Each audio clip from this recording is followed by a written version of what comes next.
Hello, I'm Isaac Hayes III, founder and CEO of Fanbase. Listen to what I'm about to tell you. The window to invest in Fanbase is closing. We've raised over $10.6 million of our $17 million goal. That means there's room for less than 6,370 people to invest in Fanbase for the average amount. The minimum to invest in Fanbase right now is $399. That makes you an owner in Fanbase today. Go to startengine.com/fanbase to invest. Why? Because current social apps have taken advantage of users for far too long, with content suppression, shadow banning, harmful racist content, and no real tools for monetization and equity. Fanbase has over 1.4 million users and counting, allowing anyone to reach all their following and monetize their content from day one.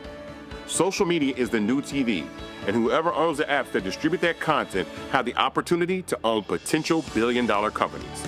While big platforms with uncertain futures are failing to serve their users, Fanbase is stepping up to fill the gap. Don't wait until it's too late. Invest now, invest for yourself and your future. Go to startengine.com/fanbase and own the next generation of social media.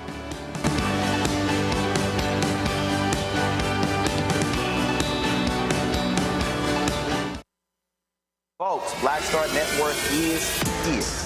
Oh, no punches! I'm real revolutionary right now. Support this man, Black Media. He makes sure that our stories are told. Thank you for being the voice of Black America, Roland. Stay black. I love y'all. All momentum we have now, we have to keep this going. The video looks phenomenal. See, there's a difference between Black Star Network and Black-owned media and something like CNN. You can't be Black-owned media and be scared. It's time to be smart. Bring your eyeballs home. You dig?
Friday, May 2nd, 2025, coming up on Roland Martin Unfiltered, streaming live on the Black Star Network. It is the revenge tour of the twice impeached, criminally convicted felon-in-chief Donald the Con Trump.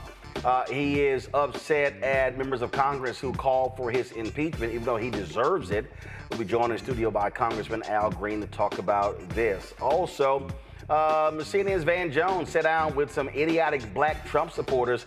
Where do I show you the stupidity that they uttered during that interview? Also, Senator Raphael Warnock rips the first 100 days of Donald Trump. We'll have that for you as well. Plus, in tonight's edition of the Crockett Chronicles, Congresswoman Jasmine Crockett breaks down why the federal MAGA budget cuts will hurt many Americans. Also, we'll have part two of my conversation about how what happened with Shadur Sanders is not racist, but it's racial. We'll talk with the co-founder of Urban Edge Network, who will tell us about what he had to deal with in corporate America. Folks, it's time to bring the funk. I'm Roland Martin Unfiltered on the Black Star Network. Let's go. He's got it. Whatever the miss, he's on it. Whatever it is, he's got the scoop, the fact, the find. And when it breaks, he's right on time and it's rolling. Best believe he's knowing. Putting it down from sports to news to politics. With entertainment just for kicks, he's rolling. Yeah, it's on go, roll, y'all. Yeah, it's Roland Martin.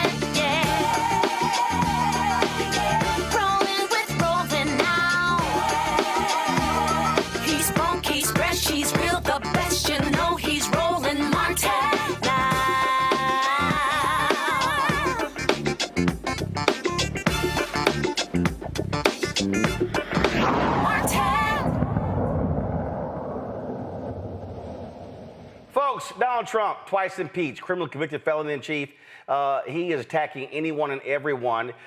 This is all about a revenge tour. That's what it boils down to. So now this idiot says Republicans should consider expelling Democrats pushing impeachment efforts against him. Okay, in his latest social media tirade, he came after Michigan Democratic Congressman Sri Banadir, who introduced an impeachment resolution citing a sweeping abuse of power, flagrant violations of the Constitution, and acts of tyranny that undermine American democracy and threaten the rule of law. Well, this is what the con man had to say about that. So pull the tweet up, and you'll see this here. Well, first of all, it's going to be hard for y'all to see that tweet, guys. We should have put that in our graphic. It's hard to see that, y'all. And so it's just all kind of craziness in here. He says the Democrats are really out of control. They have lost everything, especially their minds. These radical left lunatics are into the impeachment thing again. They have already gotten two no-name, little-respected congressmen, total whack jobs, both throwing the impeachment of Donald J. Trump around for about the 220th time, even though they have no idea for what I would be impeached. Actually, they do. Maybe it should be for cleaning up the mess that they left us on the border, or the highest inflation in our country's history, or perhaps it should be the incompetent withdrawal from Afghanistan, or Russia, Ukraine, or the attack of Israel on October 7th. It only proceeded because they allowed Iran to regain great wealth. These congressmen stated that they didn't know why they would impeach me, but we just want to do it. The Republicans should start to think about expelling them from Congress for all of the crimes that they have committed, especially around election time. These are very dishonest people that won't let our country heal. Why do we allow them to continuously use impeachment as a weapon against the president of the United States, who by all accounts is working hard to save our country? That's laughable.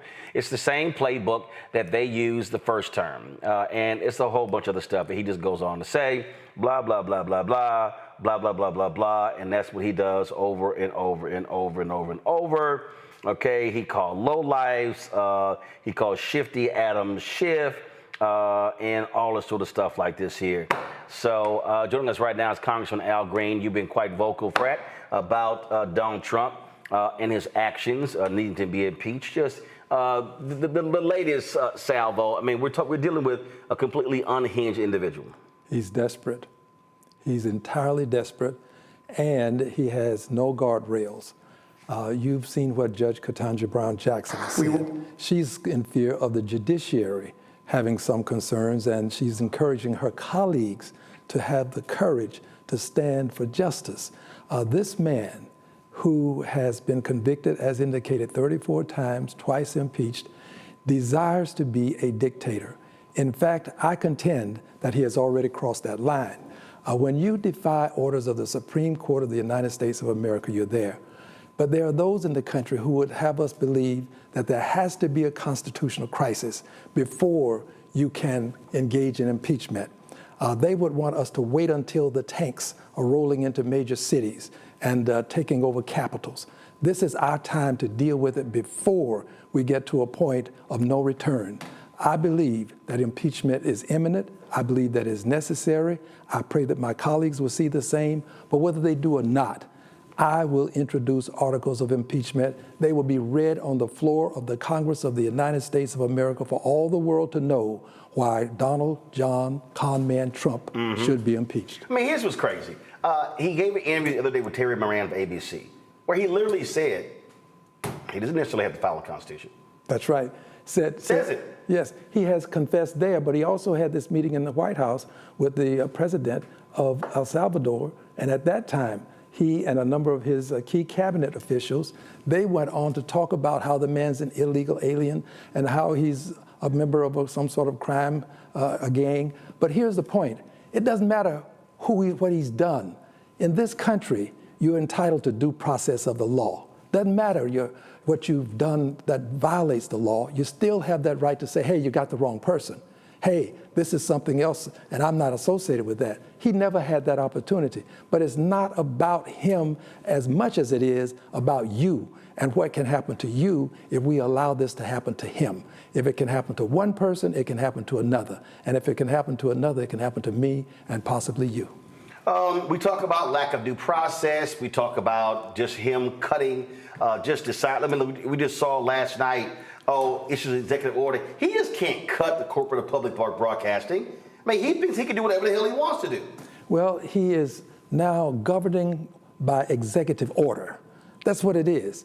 And each of these executive orders will have to be appealed, they'll have to be litigated, and it takes time to do this. In the meantime, he is now having his executive orders fulfilled. And then we have to come back and people have to be rehired. He is disrupting the lives of the American people. But more important than this, my dear brother, he is inculcating fear into our society. There are people who are afraid to take him on. Well, I'm not. I'm going to take him on. Mr. President, I'm coming for you. I'm coming for you. I will not be intimidated. I'm going to bring articles of impeachment against you. Well, on that particular point, you've got people who are afraid. There are people who are afraid to protest. They're afraid they might get, called a terrorist. And you can't just let this guy get away with whatever he wants. There has to be accountability. He has to be challenged. When he won't obey the orders of the court, right, and when the Republican-controlled Congress will not take up its constitutional mandates against him, that only leaves Democrats. And Democrats can do what they may. I'm a liberated Democrat, unbought, unbossed, unafraid.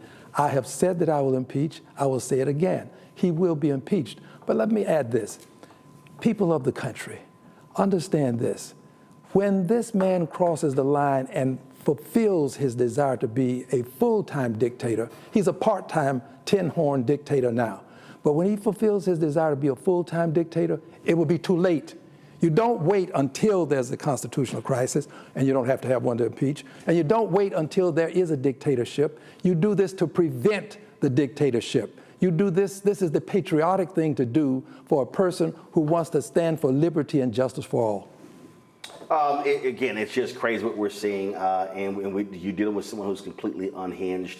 And then this creation of a Department of Government Efficiency that is not even a real department, allowing individuals who are not properly vetted, who have not been, who have no credentials, making these decisions.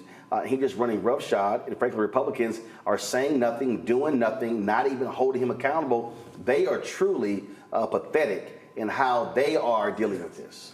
Absolutely. And you are eminently correct. DOJ, the department, well, presidents don't create departments. Congress can create a department. They can't. So what he has now is a fake department. He had a person with a chainsaw who who was lauding what he was able to do in terms of cutting salaries, cutting people. They did a cut on NASA. We were out protesting with those persons. They want to eliminate the Postal Service that is in the Constitution of the United States of America, eliminate it by privatizing it. They've said that Social Security is a Ponzi scheme. That's going to impact people who have made an investment in their futures. They're going to cut into that. And of course, I stood on the floor of the Congress of the United States of America, and I had my cane in hand, and I pointed out to the president that he does not have a mandate to cut Medicaid. He doesn't have a mandate to cut Medicare, nor does he have a mandate to cut Social Security. And that has become a battle cry across the length and breadth of this country. In fact, around the world, people understand now that this is what he would do. As you know, they're mandated to cut $880 billion from the committee that has oversight of Social Security, over Medicaid. And if they cut that $80 billion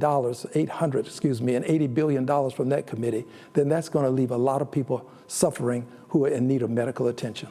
Indeed, indeed. Congressman Al Green, we appreciate it. Keep the pressure up. Well, let me just add one more thing, if I may, as I close. Listen, I don't drink, I don't smoke, I don't dip, I don't chew. I do have some vices. But remember this, if I am missing, I'm expecting you and this station, you, dear brother, to demand some accountability for what happened. This man is so unhinged, and he has people out there on the street who are unhinged. We don't know what can happen to people. When you have federal judges who have protection, federal judges, a chief justice on the Supreme Court saying we need protection and you've got to be careful. When he's talking about impeaching them, and he knows what that's going to do, it's going to send a message to those people on the street. So I just expect you to make sure that there's some accountability. That'll happen. All right. You can bank on that. All right. Thank you, Brad. I appreciate it. Thanks a bunch. Folks, going to a break. We'll be right back. Roland Martin Unfiltered on the Black Star Network.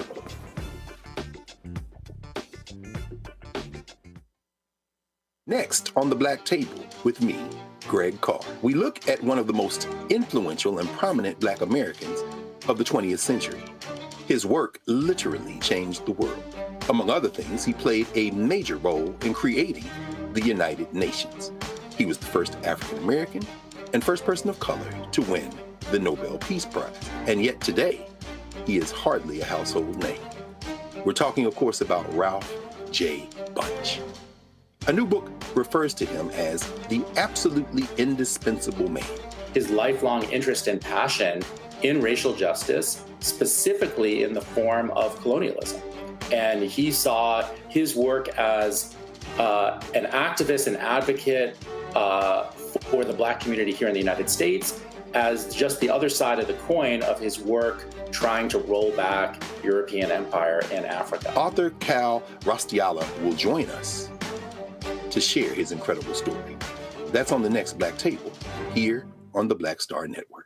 We begin tonight with the people who are really running the country right now. Now, Trump is often wrong and misleading about a lot of things, but especially about history. Donald Trump falling in line with President Elon Musk. In the wake of the unsettling news that MSNBC has canceled Joy Ann Reid's primetime show, The Readout, Roland Martin and the Black Star Network would like to extend an invitation to all of the fans of Joy Ann Reid's MSNBC show to join us every night to watch Roland Martin Unfiltered, streaming on the Black Star Network for news, discussion of the issues that matter to you, and the latest updates on the twice impeached, criminally convicted felon-in-chief Donald Trump and his unprecedented assault on democracy, as well as co-president Elon Musk's takeover of the federal government. The Black Star Network stands with Joy Ann Reid and all folks who understand the power of Black voices in media. We must come together and never forget that information is power. Be sure to watch Roland Martin Unfiltered weeknights, 6 p.m. Eastern at youtube.com/Roland S. Martin or download the Black Star Network app. Hey, this is Motown recording artist Kim. You are watching Roland Martin Unfiltered. That boy, he always unfiltered, though. I ain't never known him to be filtered. Is there another way to experience Roland Martin than to be unfiltered? Of course he's unfiltered. Would you expect anything less? Watch what happens next.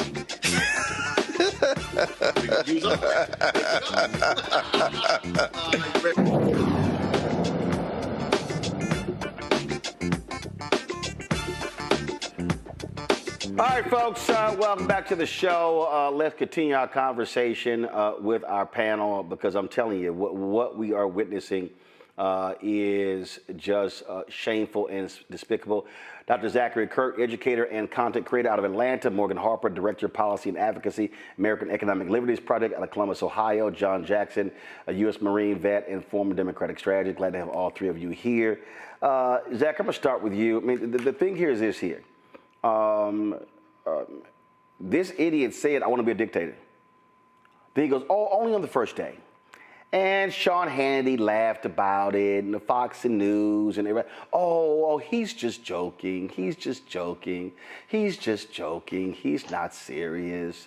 But when you look at these actions, when you look at this attitude where you can do whatever you want to, cut whatever you want, fire anybody you want, no accountability whatsoever, it's just absolutely insane. Zachary, I think you're on mute. It is insane. And not only is it insane, this man is being enabled by the only levers of constitutional power that can reel him in. We have a Congress that is refusing to act, and we have a Supreme Court that has that's refusing to act, and that's allowing him to run amok and drive our country into the ground. He is taking power, usurping powers that have never been granted and given to a president. This is the United States. This is a country of no kings. Yet we have someone trying to be that. We are in a constitutional crisis, as House Minority Leader Hakeem Jeffries has said over and over and over. And I just want to say to Congressman Green, I'm so thankful that you brought him here, that he was able to address the American people, because the members of our CBC have gone above and beyond in regards to their work in sounding the alarm and being on the front lines. Where are the rest of the members of Congress?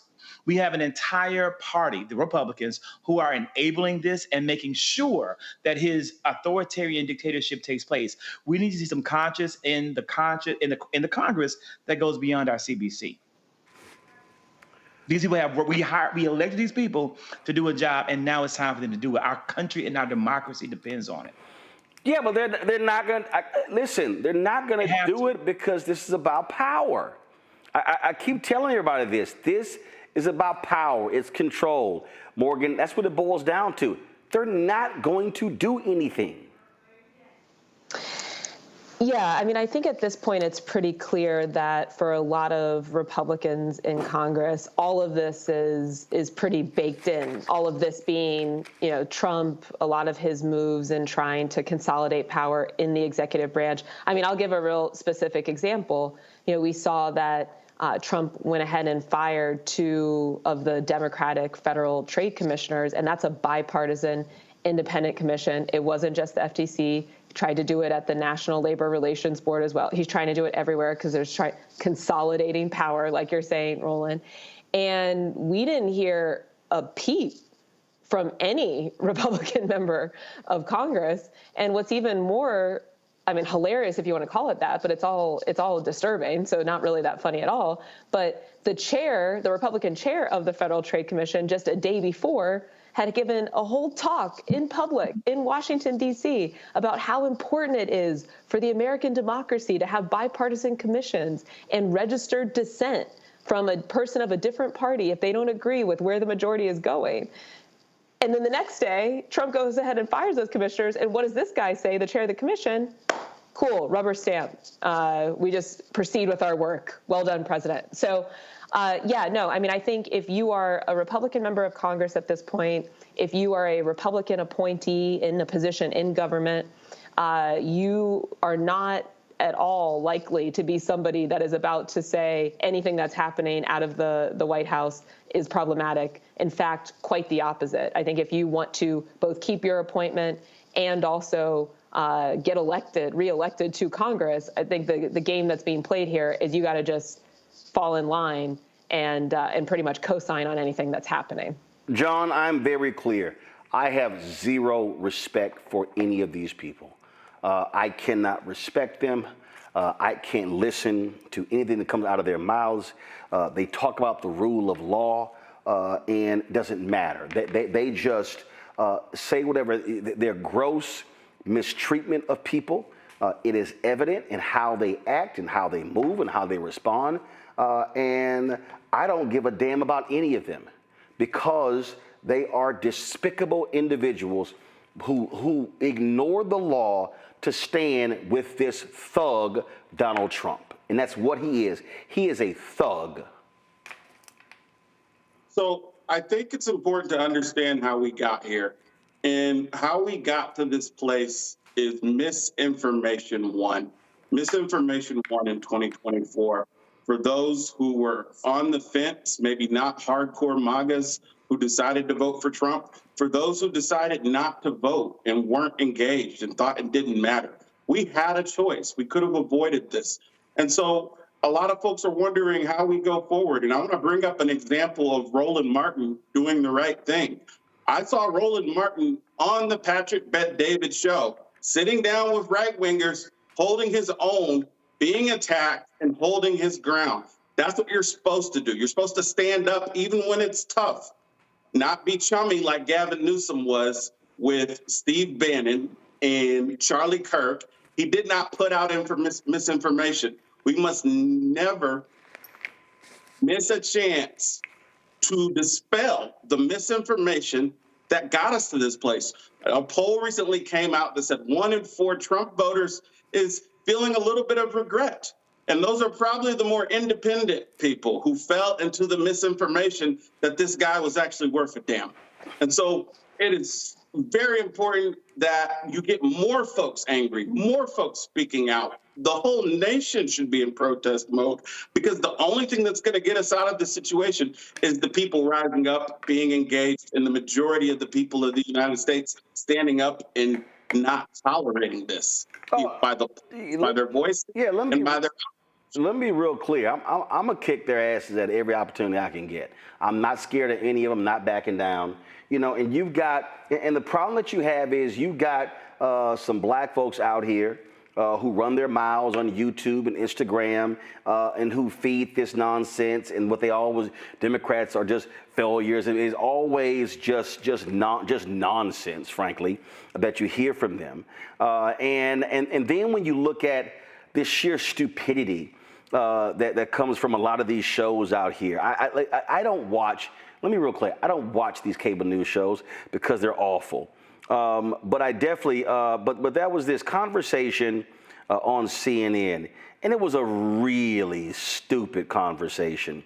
And that was this so-called lefty who I had to, I mean, she's supposedly a progressive, supposedly, who all of a sudden, let's see, what's this idiot's name? Her name is Batya Ungar Sargon, American Jew, author of Bad News and Second Class, okay?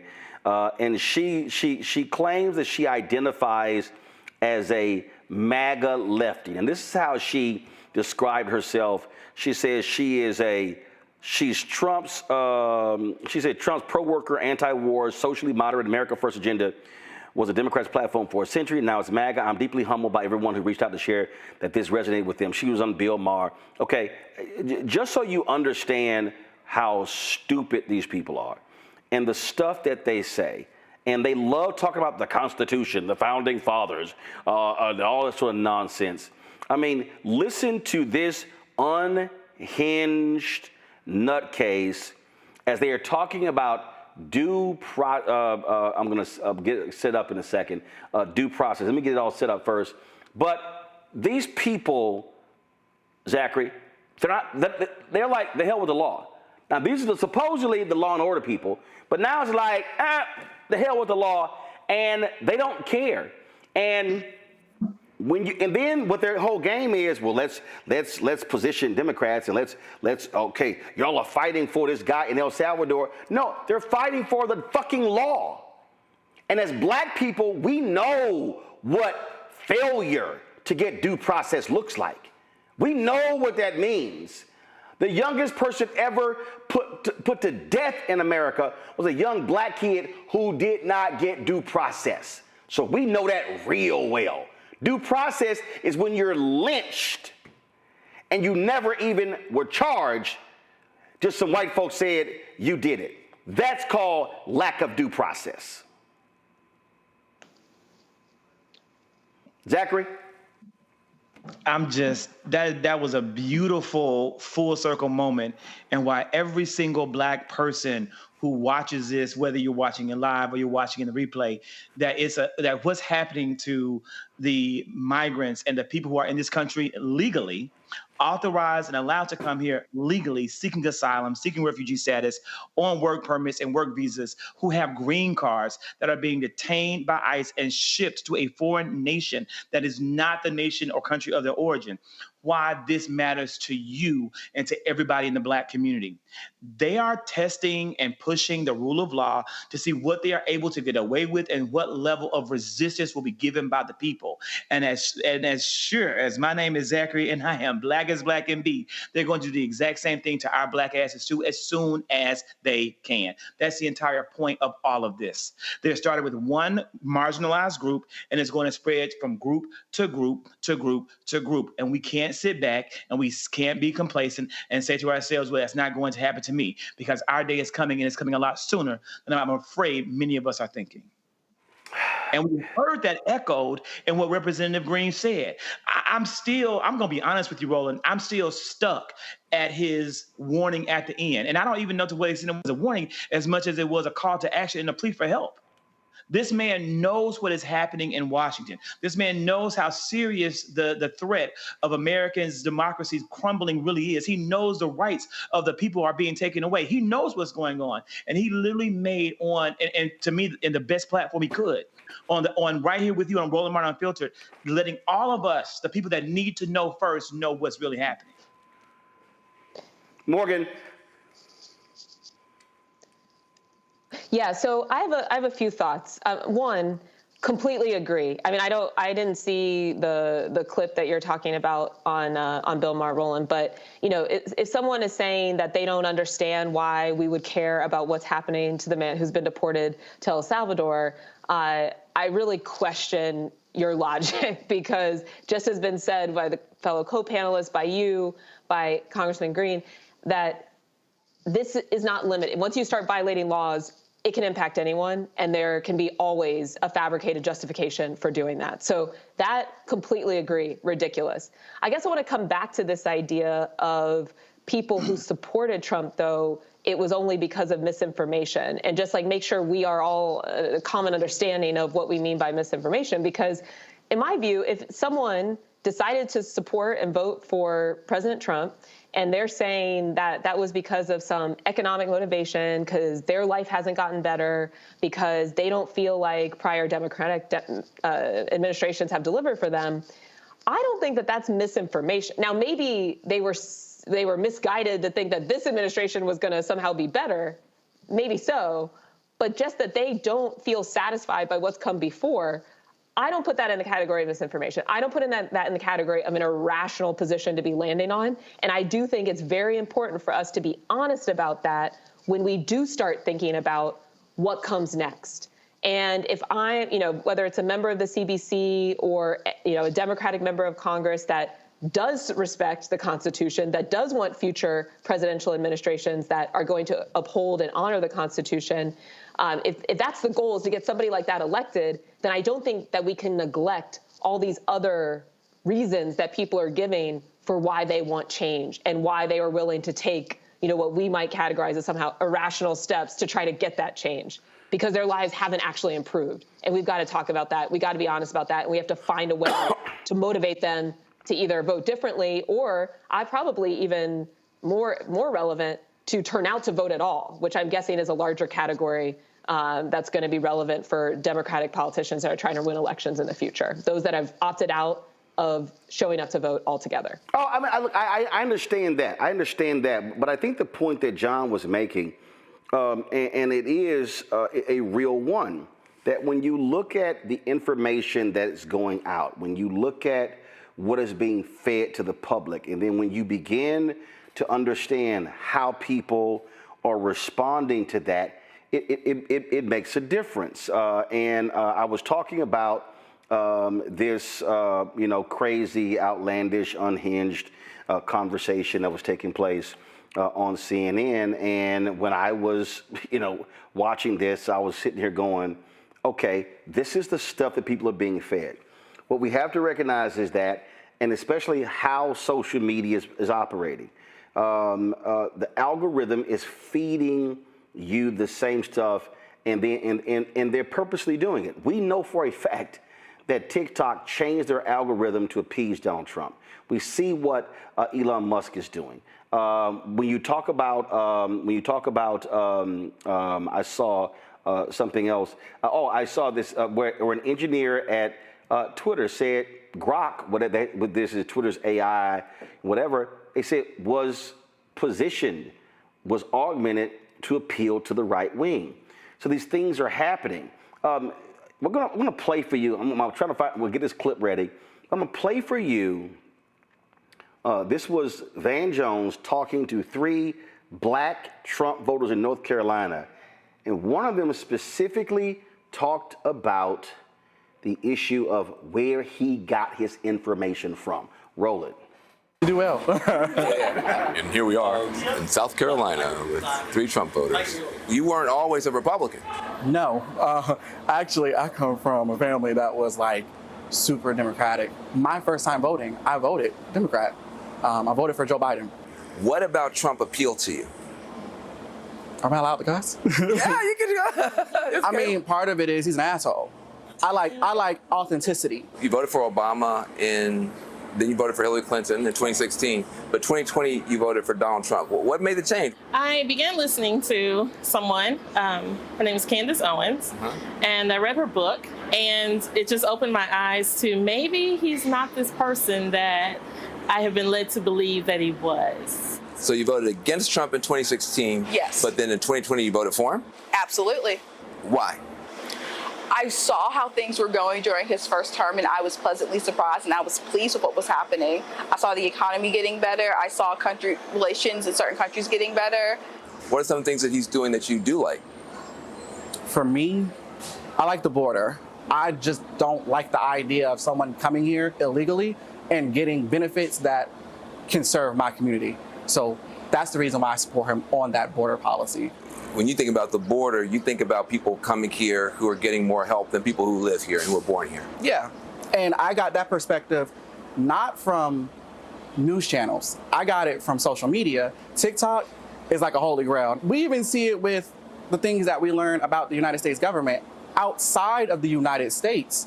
People are showing Americans, hey, look at what's going on. Do y'all know that your government is doing this? Have you seen this? Have you looked at it from this perspective? You know, people, when they think about a Trump voter, they usually think about like a white dude with like a red hat on and a pickup truck, and y'all are not that at all. So Donald Trump's team went in, they took down Harriet Tubman's picture for a quick minute. They're trying to like knock out the black museums. What does that have to do with the price of eggs, and how does that impact you? In some ways, it's a slap in the face. In other ways, I don't care. I care more about how I'm going to take care of my children. I don't think the average American cares about that. I know I am sick and tired of seeing black people sit there and complain about something, but not taking action and steps to actually try to change things in an appropriate manner. Under the Trump and Biden administration, they came to certain agreements with police departments to be less brutal toward the black community. Trump has now ended all that. How does that help the black community? I have a lot of issues with police reform and just with how police officers are treated as a whole. My husband is currently going through the process to become a police officer. The amount of hatred that cops get, even the best ones, I think has become a huge problem, because it has been, especially around election times, when it definitely comes out of like, oh no, the cops are bad, the cops hate you because you're black. They're immediately deemed as evil. This man is talking about running for a 3rd term. Now, what do you think about that? The 3rd term, for me, absolutely not. I think it's at the end of these 4 years, it's time to move on. This is a prime example of him trolling people, because people have said, they're like, oh, if he gets in the office, he's gonna be a dictator. He's gonna try to run for a 3rd term. So he's like, okay, y'all think I'm gonna do that? I'm gonna mess with y'all and say this to take y'all out. I thought you loved this man because he's so authentic and he's such a truth teller. But you need to know the difference between somebody trolling somebody, and this is a prime example of him being a troll. If you had to do it all over again, would you vote for Donald Trump again, yes or no? Yes, I would. Now, in the future, I am not a diehard Democrat or diehard Republican. If there were a Democratic candidate who was more aligned for me, then I would vote Democrat. If you go back in time, would you vote for Donald Trump, yes or no? Yes. I think I might know the answer on this next one. She said yes. It's immediately yes. No, I'm sorry. If you had to do it all over again, would you vote for Donald Trump, yes or no? 1,000% absolutely yes.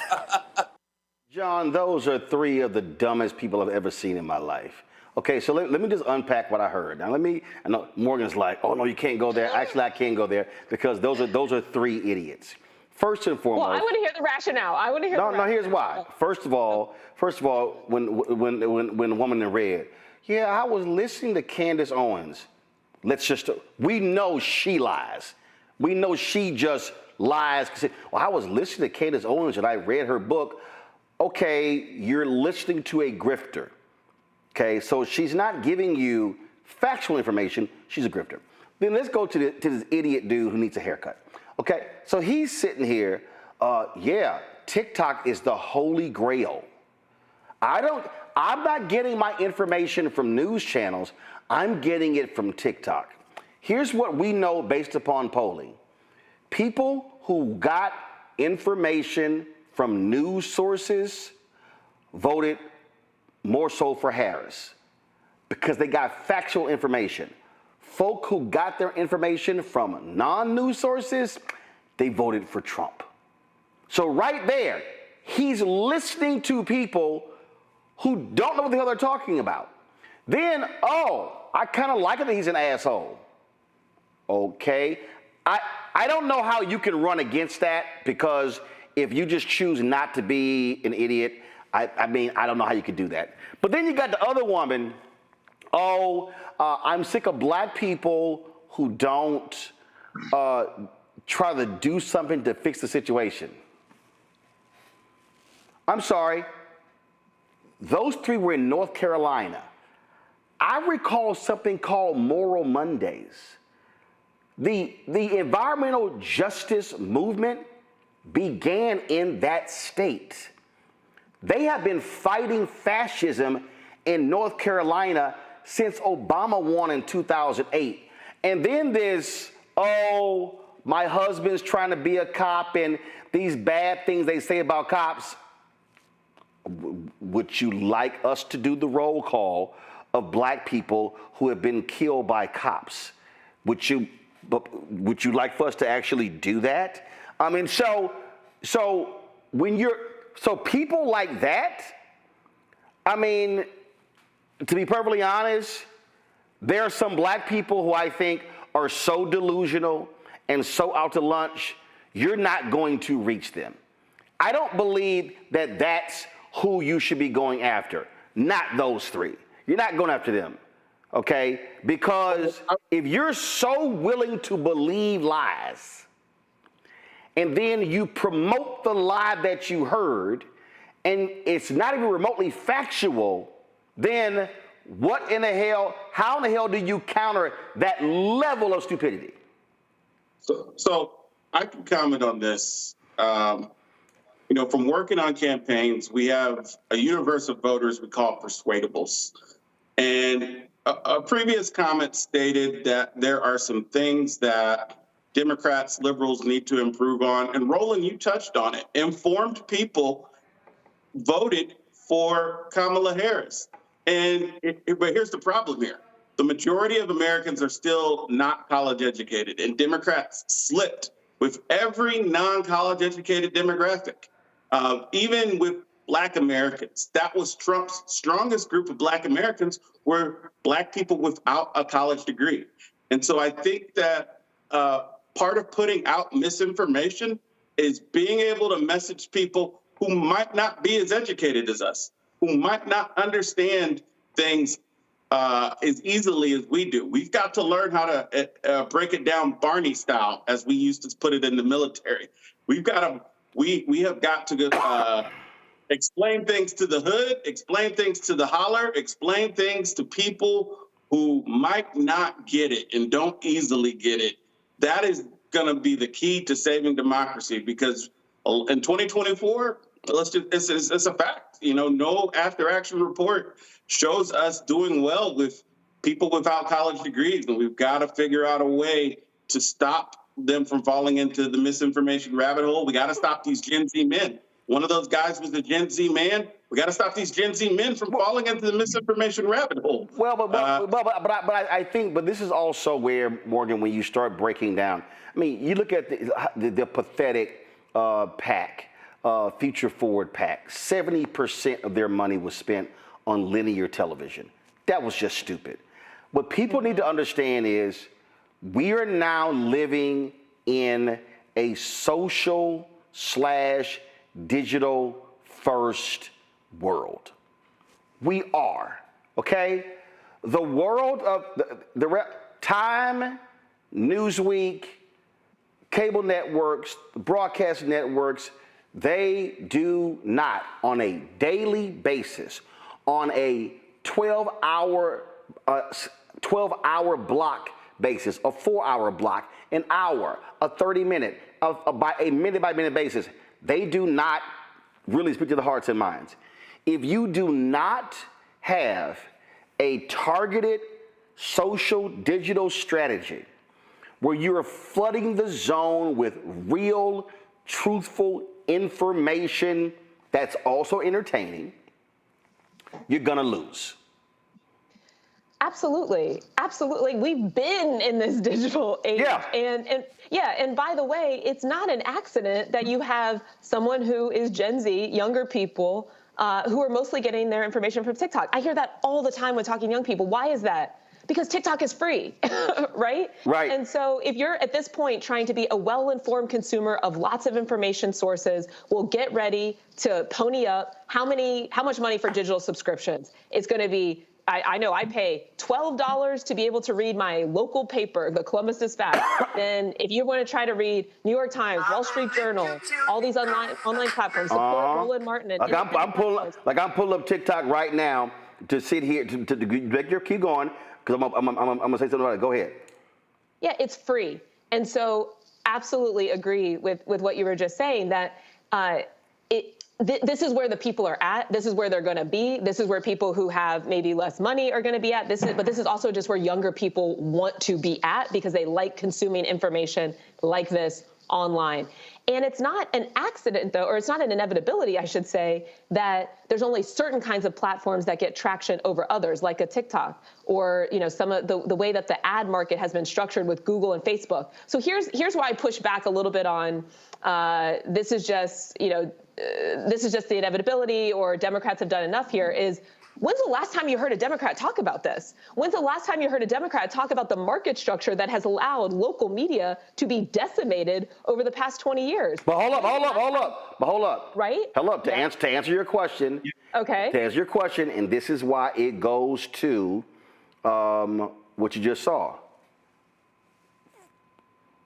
From 2016, so if you go from Trump winning in 2016 to present day, how many times have we been inundated with, let's go to a diner? What are the Trump people thinking? To your point, even mainstream media, they ain't talking to Democrats. They're not talking to progressives. They're not saying, hey, how do you feel about what's happening right now? Everything, and again, this is where we have all of these media people, all of these media folk, they are centering Trump, and it's by design. And it's it's like they're really concerned, and it's because we had 6 years of economic anxiety, and I was like, that was bullshit. So what we have to also just recognize is what is also being fed to people. What's being fed? We talk about Trump and the administration on this show every day, but we're telling people what they're doing. I'm not interested in all, like, you heard that woman sit there and go, oh, he's just trolling people about a third term. No, he's not. Well, yeah, that's the one thing I very strongly disagree with. See, but here's the thing, Morgan. But this is my point, though. The problem is every time Trump said some crazy shit, people went, "Oh, he's not serious. Oh, okay, I know he says he's gonna be a dictator. He's not being serious." So we are now back to 2011 of playing footsie and playing games with this guy. I'm telling you, I was at CNN. And I remember one day I was on, and Heidi Phillips was the anchor, and I said, anytime Donald Trump comes on CNN, we should have a crawl at the bottom that says, "This is for entertainment purposes only." This is no lie. I get an email from Ken Jouts, the executive vice president at CNN, who tells me, do not criticize Donald Trump coming on our air. That night, I think Obama gave some speech, it was something economic speech, and Piers Morgan had Trump on his show for the whole hour, offering commentary on economics and world affairs and everything along those lines. And I remember saying, man, fuck Ken. I was like, why the hell is this dumbass on CNN? I mean, I just started tweeting. I didn't give a damn. I'm like, whatever the hell. But this is what happens. So when folk just dismiss his crazy, but his crazy then shows up as policy, then it's like, oh, I didn't think he was being serious. We told you he was being serious. And so this is why, and then people say, I remember early on, well, you know, we can't get upset with every little thing he's doing. I'm going, if you give this thug an inch, he's going to take 100 miles. And so I just think Democrats and progressives are still in this, well, what do we do? This is where you go, you throw everything. You hit them with everything. You are in media constantly. You make it this is warfare. This is information warfare. You do battle 7 days a week. You don't take a day off. That has to be their posture. Otherwise, oh, we don't see y'all saying or doing anything, so I guess what he's doing is okay. But I do want to come back. I agree with that. Hold up, Morgan, go ahead. Okay, just to finish the thought, I do agree with all of that. As we've discussed, all of the constitutional violations, the complete destruction, the infrastructure of government is a huge problem and needs to be called out every single second. I think my point and what the clip was just showing us from those interviews is, but doing that alone is unlikely to be enough if the goal is to get a different kind of president in 4 years. How do we know? Because these people are saying they are not persuaded by that. And these are people that are saying they would vote in different ways. And I want to come back to especially what that guy said about how are my kids' lives improving? So in addition to the critique of all of the bad things that are happening, and this has to be the learning from 2016 over the past 8-9 years now, is what are we filling the void with? What are we saying that we Democrats, right? Okay, right? What's the vision? What's the plan? And if there's not as much time spent on that, then we are very likely to continue repeating the exact same pattern and lose. Well, I don't know who's going. Zachary or John? One of y'all want to say something? Go ahead. I just wanted to add in, Roland. When you said that the Americans are sitting here saying what's not going to happen, or he's just joking, or it's in jest, he's trolling. You know who believed him and took him at his word? Canada. We're sitting here in America when this man talks about annexing Canada, taking over Canada, invading our neighbor to the north. We're sitting here making jokes about it, talking about red, white, and blue land for Greenland, making jokes and laughing at it, where the Canadians sat down and we completely shifted the outcomes of their most recent election to where now they have a liberal prime minister and a liberal government put in place. They took the threat of Donald Trump seriously, and we haven't done that. And when we talk about looking at these people that we just saw, that proves and highlights exactly what you just said about the media. CNN didn't come to find people from the Black Star Network for Roland Martin Unfiltered. They didn't get your viewers. They didn't go to the people when they want to talk to Black America who are really ingrained in a part of the work of Black America. They went and found people that listen to Candace Owens. These are not lowly educated voters. These are high bullshit voters. That's what they're consuming, bullshit from Candace Owens. And that's who they platformed. CNN is the problem when it came to that right there. CNN is a problem. Yeah, I mean, John, go ahead. CNN is just trying to be the grown-up version of Fox News. They're like, well, you can't say it that way. We're going to present it in a more professional manner. But they do a good job of spreading misinformation by having complete bullshit on and calling it fair and balanced. So, and then they'll get mad when a Roland Martin wants to tell the truth. They get mad if any black or liberal reporter wants to tell the truth. That's more a violation at CNN than spreading misinformation. So CNN has played a role in eroding our democracy. They just don't do it as blatantly as Fox News or Newsmax. Folks, Senator Raphael Warnock stood with other senators in challenging first 100 days of Donald Trump's presidency, and he, of course, was had a few words to say. Here he is right now. It didn't take us long to see what this Trump administration is all about. This is the worst first 100 days that this country has seen in a very, very long time. We are witnessing an all-out assault on our Constitution, an all-out assault on our norms and our values, an assault on the pocketbooks of ordinary people, but in a real sense, an assault on the spirit of the American people. They are trying to convince us that our neighbors are our enemies. We should know better than that by now, and we do.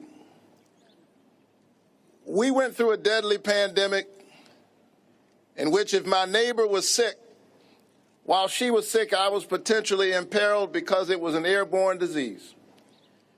That didn't make my neighbor my enemy. That means I have an invested interest in my neighbor's health care, in my neighbor's ability to be covered. And so while there are politicians who want us to be wary of our neighbors, we ought to be wary of politicians who want us to be afraid of each other. They're trampling due process, striking fear in communities all across our country. They're firing the federal workers who serve our veterans.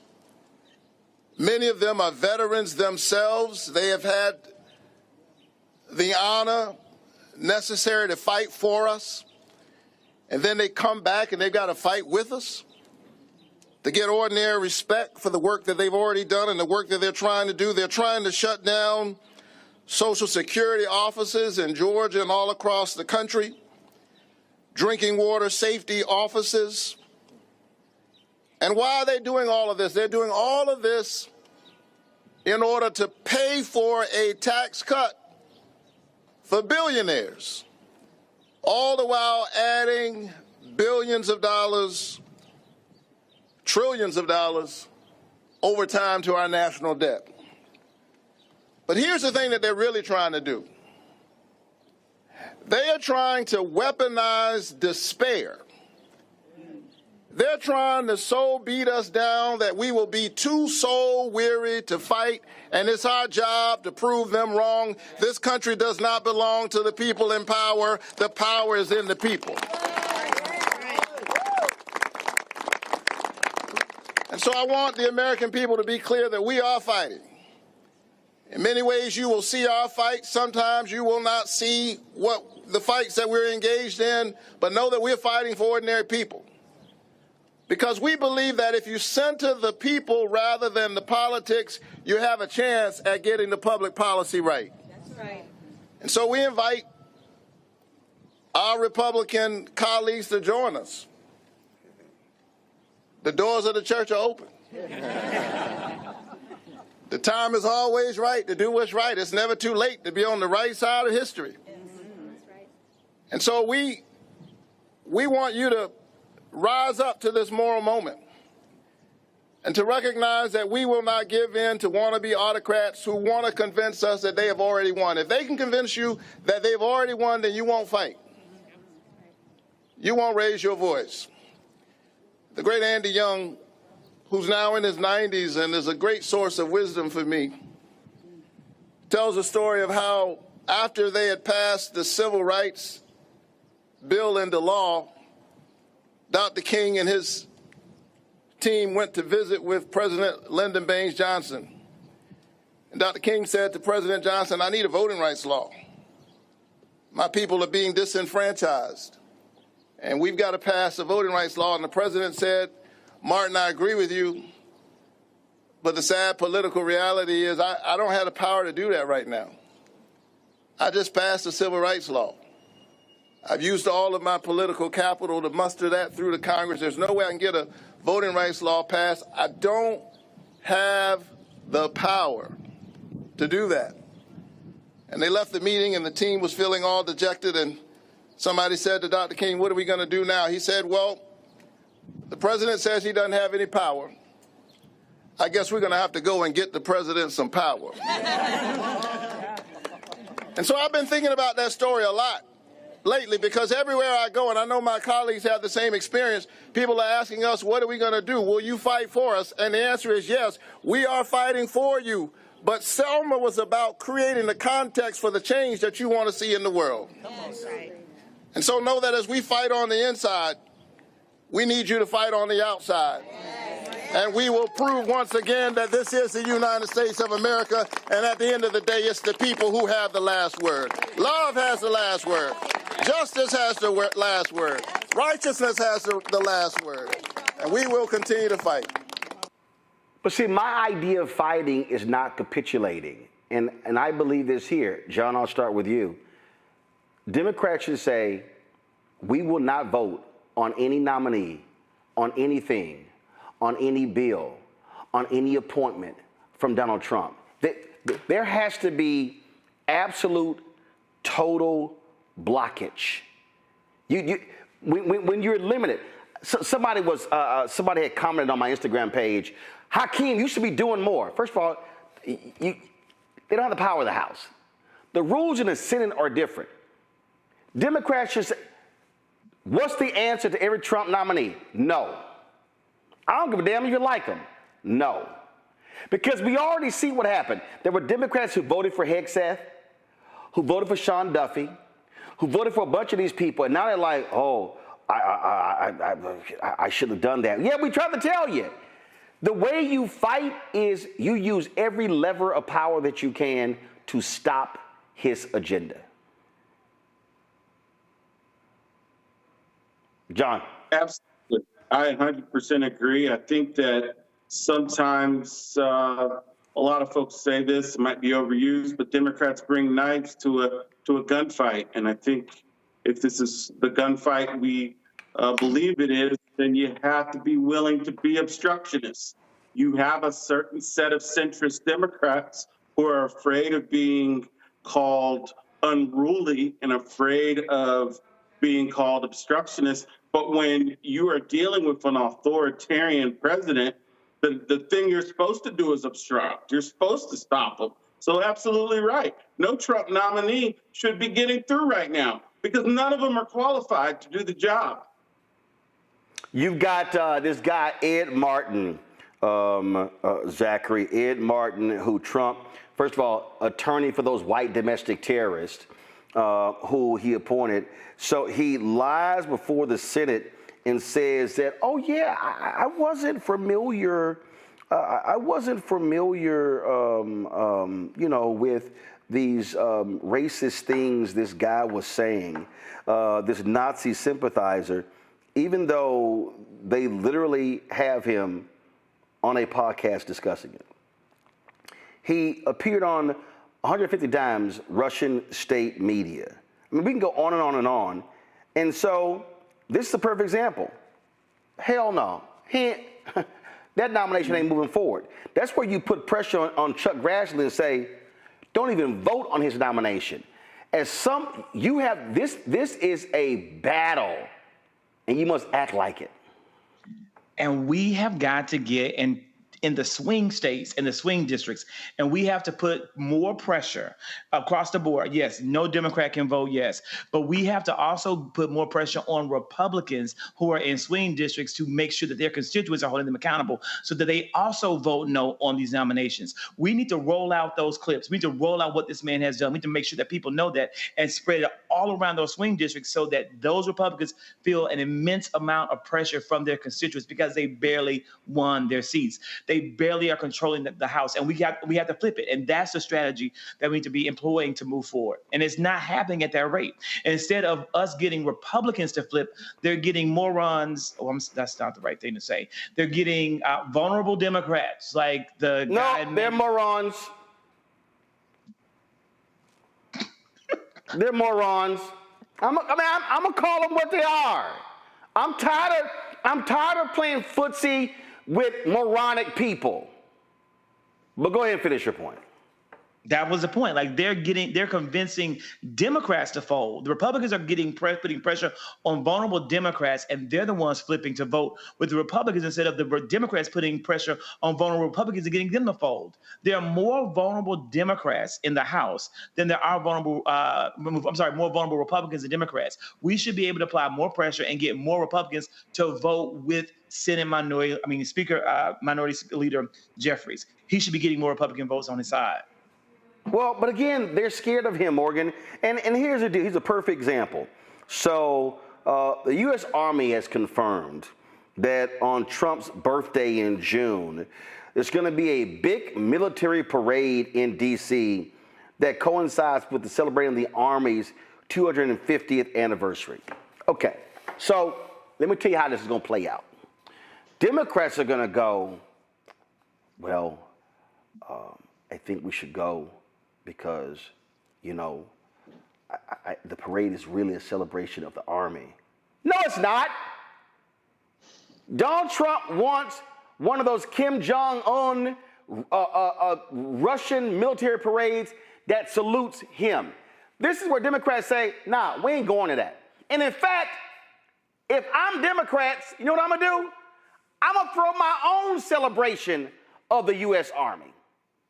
And I'm going to, see, my deal is I'm sorry, all that bullshit on inauguration, yo, if I'm Kamala, hell no, J.D. Vance, you and your wife ain't riding in a limo with me. Take y'all ass, get another car. And in fact, I ain't even going to the inauguration.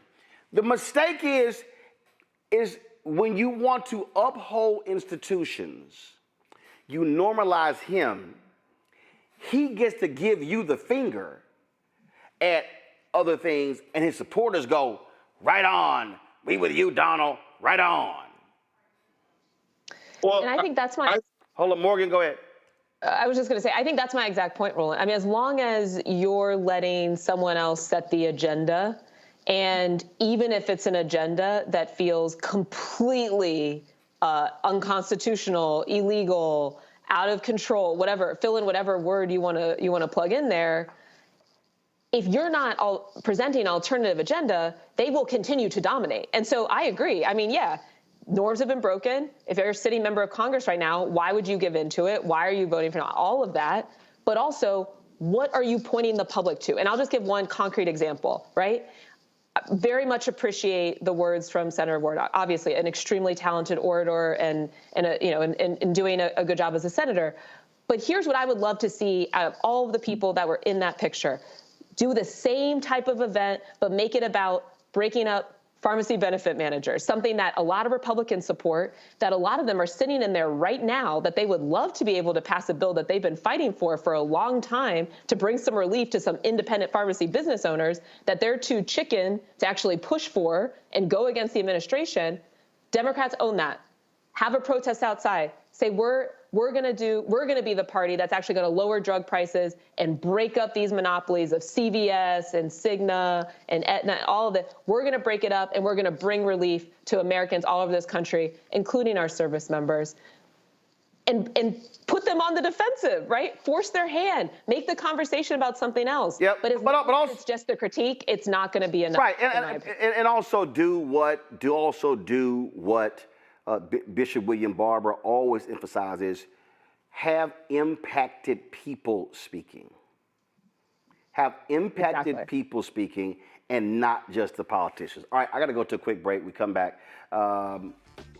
Why is the press gallery at the U.S. Capitol refusing to give credentials to the black press of America? Wait till I tell y'all what the hell is going on there. You're watching Roland Martin Unfiltered on the Black Star Network. Support the work we do. Join our Bring the Funk fan club. If you want to contribute to our fan club, via Cash App, use the Stripe QR code. You see it right here. If you're listening, go to blackstarnetwork.com. You want to send a check or money order, make it payable to Roland Martin Unfiltered, P.O. Box 57196, Washington, D.C. 2037-0196. PayPal, R Martin Unfiltered, Venmo, RM Unfiltered, Zelle, Roland at RolandSMartin.com, Roland at RolandMartinUnfiltered.com. Back in a moment. This week on the other side of change. Mass incarceration, Trump administration is doubling down on criminalization, and how it is profitable. And there's something really, really perverse about saying that we need to put people in cages in order for other people to have jobs. Like, that is not how our economy should be built. Only on the other side of change on the Black Star Network.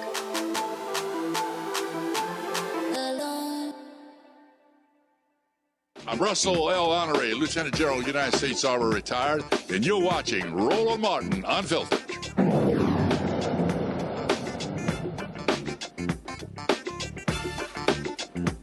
Well, I tell y'all, it's always a battle when you're in black-owned media, when you're dealing with, frankly, white folks who are in control of various systems. And I can tell you the numerous times when you talk about working red carpets, when you're talking about trying to get credentials to all kinds of different things, I mean, it's always difficult for black-owned media. Well, guess what? There's not a single black-owned media organization listed as a member of the Daily Press Gallery on Capitol Hill. For months, the NNPA, Dr. Ben Chavis, April Ryan, and others have been trying to secure permanent credentials for April, Stacey Brown, and Lauren Victoria Burke, who all write for Black Press USA. Well, Stacey and Lauren join us right now to discuss how this has been going on. And Stacey, this has been a battle for a decade? Oh, it goes beyond that. I mean, you remember your old buddy who used to run, was the editor of the George Curry. Newswire. My man George Curry. George had this. Even the great George Curry had the same issue, Roland, and it's still an issue. And thank goodness we have fighters like Lauren Burke who's been pushing this issue as much as anybody. So, Lauren, what the hell is the deal? Like why are they? I mean, first of all, people don't know who is this group, and who do they work for? Do they work for the government, or do they work for other media outlets? Who are they, and how are they deciding that Black Press USA, which writes for all the black papers across the country, isn't deserving of a credential? Well, the press galleries rolling on Capitol Hill are staffed, of course, by government employees, and then there's a standing committee of journalists for each gallery that decides on credentials. And so when you apply for credentials, that standing committee, made up, of course, of journalists, make that decision. There's several press galleries, of course, that cover the different forms of media that we have. You have the radio TV gallery, you have the periodical press gallery, you have the daily press gallery, you have the press photographers gallery. When I first came to Capitol Hill, I was actually a federal employee. I was a staffer. An intern for some senators. And then I got into the media. My first real media job was ABC News.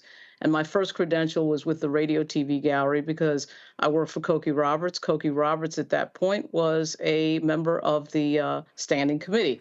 So in those days, it was pretty easy to get credentials, I think, not just because I was affiliated with Cokie Roberts, but because that gallery, run at the time by Larry Janzik, who was a great guy and still a great guy, now run by a guy named Mike Mastrian, who's also a great guy, has always been a great gallery in terms of openness. I think the rules are just tighter for daily press and periodical press. And by the way, the Black Press USA is really a daily black newswire that feeds 230 black newspapers across the country. So it's basically a black wire service. So This has been going on for years, as Stacey said. I think it was going on before George Curry, actually. I didn't pay too much attention because I was getting my credential, I think, as a freelancer at the time. I'd gotten one from The Hill, and I'd gotten one from Associated Press because I was a contract photographer for Associated Press as well. But for some reason, Black Press USA has not been credentialed and cannot get credentialed. And this has gone on way too long. And at this moment, Roland, my attitude is now I am done talking to the people that I have been talking back and forth with for years. I think that the only people I will be talking to about this issue moving forward will be members of Congress. Now, if I lose the argument with them, I've lost the argument. But there's something wrong here when Gateway Pundit can get a credential. And by the way, I'm not here to argue against anybody else's credentials. I believe in the First Amendment, whether I agree with any other news organization or not. I don't care if it's Daily Caller or the Gateway Pundit or the 19th or anybody else. There's a lot of news organizations that are credentialed, and they deserve the right to cover Congress and be there and question members of Congress. But I think Black Press USA deserves that right as well. And I'm getting really tired of this discussion, particularly when Dr. Ben Chavis, and April Ryan, who is a historic journalist, can't walk in there and get credentials. There's something wrong with that. So for people who don't know, do you need this credential in order to bring a camera in order to do interviews? Why do you explain to people who don't know why you need to be credentialed if you go to the U.S. Capitol? Once upon a time, it was a lot easier, Roland. Right now, because of the restrictions of security, it has become increasingly difficult to have a face-to-face with a member. Now, of course, you can stake a member out at their office in one of the office buildings or a senator. What they do now, though, they close down the plaza during votes, and they close down the areas outside where there are press conferences occasionally, which are known as the Triangle and the Swamp. Shout out to Frida Murphy, who's a staffer for Yvette Clarke, the chair of the Congressional Black Caucus, who came to get me outside one time when I could not get to the position where the press conference was in, which is right outside the Capitol steps, which is called the House Triangle. So if you have a credential, you're allowed in that space. If you don't, you have to leave. Correct. And the cops put barriers up so that you cannot get on the plaza of the front of the Capitol. That used to not be the case. That's a fairly recent development, probably in the last 2 years. Understandable with everything with Jan 6. I'm not trying to criticize the security on Capitol Hill, but you need a hard pass more today than you did when I first started. No question.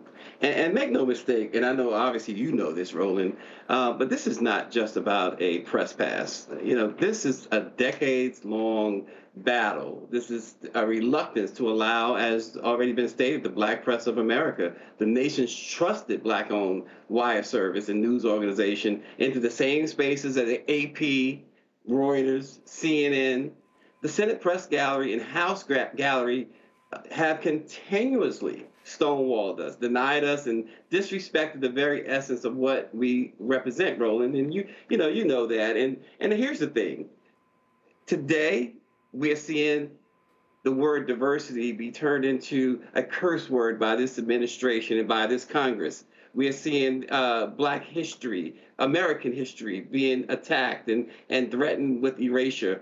Our community needs you, of course, you do more than anybody, Roland, but they need you, they need the Black press more now than probably ever before.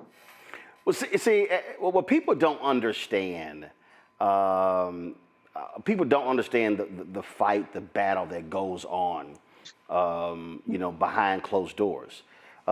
This is a battle in Hollywood every single year when it comes to award time.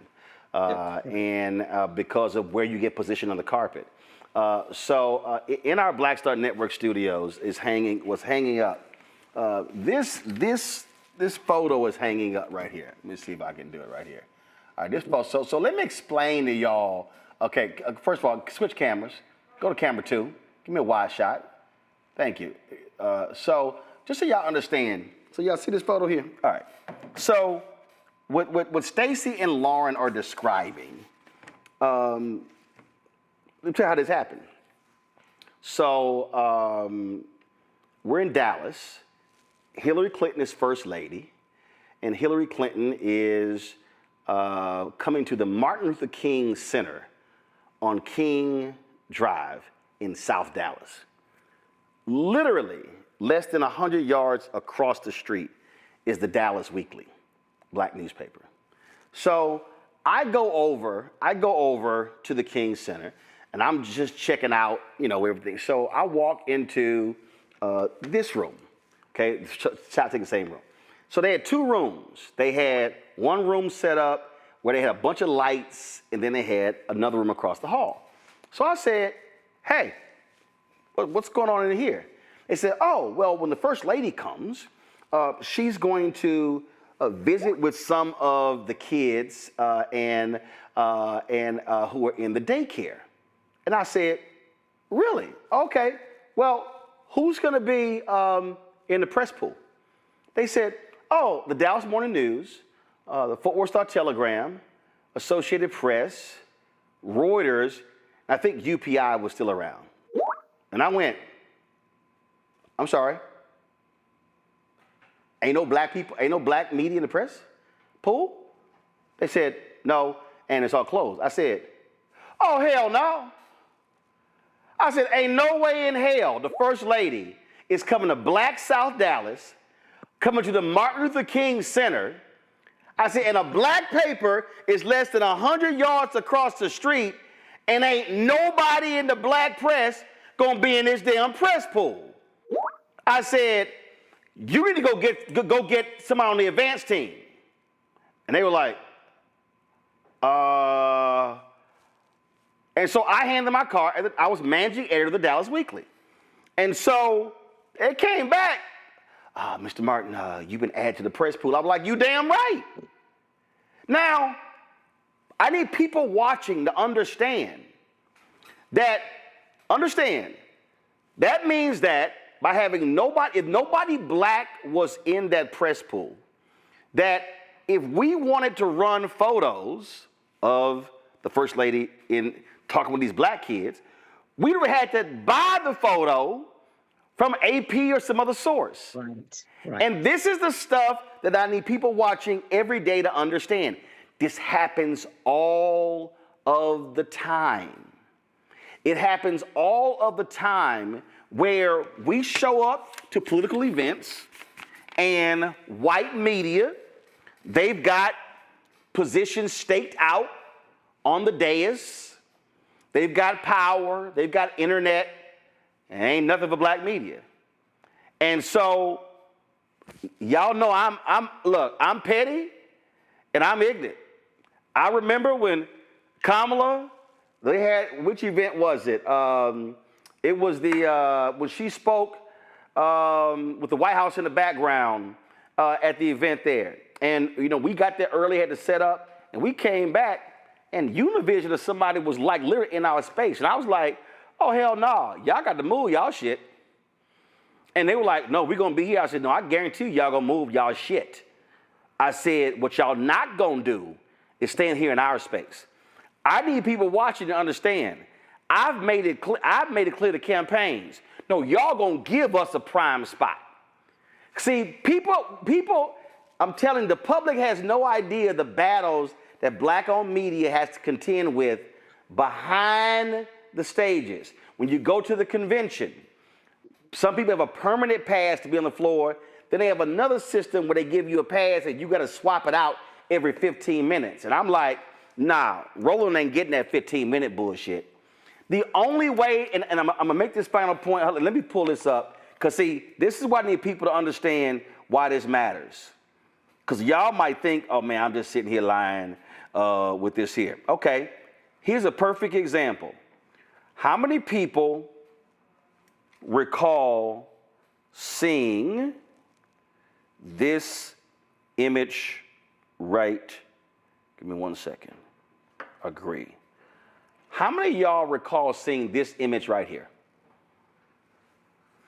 That is the shot of Monetta Sleet Jr., Ebony Magazine, and that's the photo of Bernice King on the lap of her mother, Coretta Scott King, at Dr. King's funeral. Do y'all know how that actually happened? The press pool was Jim Crow white. They would not allow Ebony Jett in the press pool. Simeon Booker, Lerone Bennett, went to Coretta Scott King and said, Mrs. King, the white journalists are not going to allow Ebony Jett to be in the press pool. And Coretta Scott King said, you let them know that if Ebony and Jett are not in the press pool, there will be no press pool inside of the church. That is the only reason Sleet got into the press pool, and he captured that image, and that's how he became the first African American to win a Pulitzer Prize for photography, because Coretta Scott King said, ain't gonna happen. Right. And it is about being in that position and being allowed to be in that position. And along those lines, Roland, the other thing for the Black community I think is very important at this time of budget cuts and all that is that you hear so much online, Roland, with regard to the Congressional Black Caucus isn't doing this and isn't doing that. We've heard that for years. When you don't have Black Press USA in the room to report on what they're doing, there's the false idea that they're not doing anything. Right. But there's no one there to tell the story. So because white media not gonna talk to them. Nope, and that is why we for years have implored the CBC to make sure not only to talk to us, but in a situation like this, Roland, really, quite frankly, they should be stepping up and saying, well, listen, the same way Mrs. King said, if Ebony and Jett is not in here, then no one's going to be in here. We're not talking to nobody if we're not talking to the Black press, if we're not talking to Roland Martin.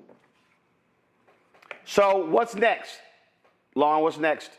What's next is a bunch of conversations with members of Congress, and some of those have started already, and quite frankly, they're very receptive, and they hear us. They hear, what's going on here. You should know, too, Roland, that Byron Donalds, the obviously Black Republican from Florida, wants to rename the press gallery, the House Press Gallery, after Frederick Douglass, which I actually think is a noble idea, don't get me wrong, but it's filled with irony given the fact that there's very few Black reporters in that gallery. I actually don't know that Congressman Donalds is aware of that. I'm actually trying to find him to talk to him about that. And I suspect that when he is aware of it, he's going to be not happy about it. I know that we, sometimes make fun of Black Republicans, but I have a feeling that he's going to not know what we're talking about right now. And, it's a chicken and egg thing, and the competitive advantage, just like you said about Monetta Sleet, Roland, it's like you lose competitive advantage when you do not have a credential and you cannot be in position to get the news. It's a huge, huge problem right now. Well, let me know when y'all decide, when y'all want to organize, let's say 50 or 100 Black journalists to roll up on Capitol Hill. And who's the dude who's not saying yes? He's actually not a bad guy. I don't give a shit if he's not a bad guy. He ain't said yes. See, I don't give a damn.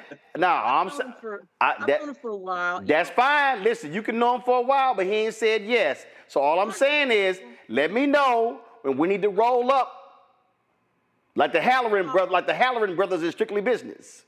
You're right. I hear you, Roland. There's too many cooks in the kitchen, and that gallery director has a lot of people, that he has to deal with. I'm not saying it's easy. But I get it. I'm saying Black Press USA should have a credential. And what I'm saying is some folk don't respond until they feel some Black heat. I got you.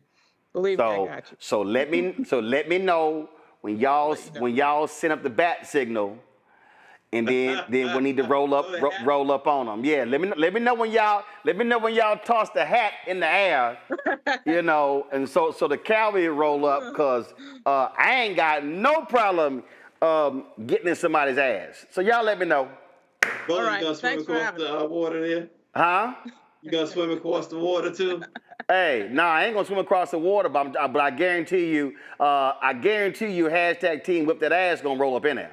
All right, I appreciate it. Thanks a lot. Thanks, Roland. Listen, this is the stuff. John, let's start with you.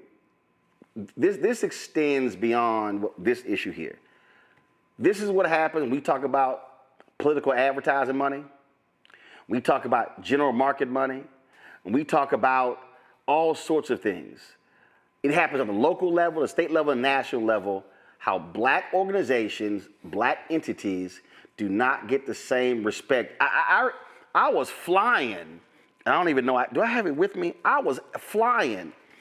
And you can switch the camera over here. I was flying. And when you fly and you have a media credential, because we're media, when we check bags, we get to check bags up to, do I have my credential with me? I don't have mine. I thought I had it with me. When we check credentials, when we check our stuff, you know, we get to check bags up to like 100 pounds. And we pay 50 because we carry gear. So I don't actually have my roller. I thought I had it's probably at home. This is like a credential from I got from a couple of the events. So at the airport, when you check your bags, you show your credential. So I check in United, and homeboy goes, "Oh no, that's not satisfactory." I was like, "Excuse me? What you mean it ain't satisfactory?" I said, "Shit, it's satisfactory for Secret Service at the White House." And then another person at United who knew me, and mind you, I got 1,000,003 miles. I'm Premier 1K, all this sort of stuff. And I was like mad as hell. But I guarantee you, if I had flashed the CNN credential, no problem. But this is the stuff that people have to understand that black folks deal with when they do not see us as equal to others. Absolutely. I know. I think that this is a form of institutional racism. You know, the reality is when policies don't allow access to certain groups of people, it is an institutionally, systemically racist policy.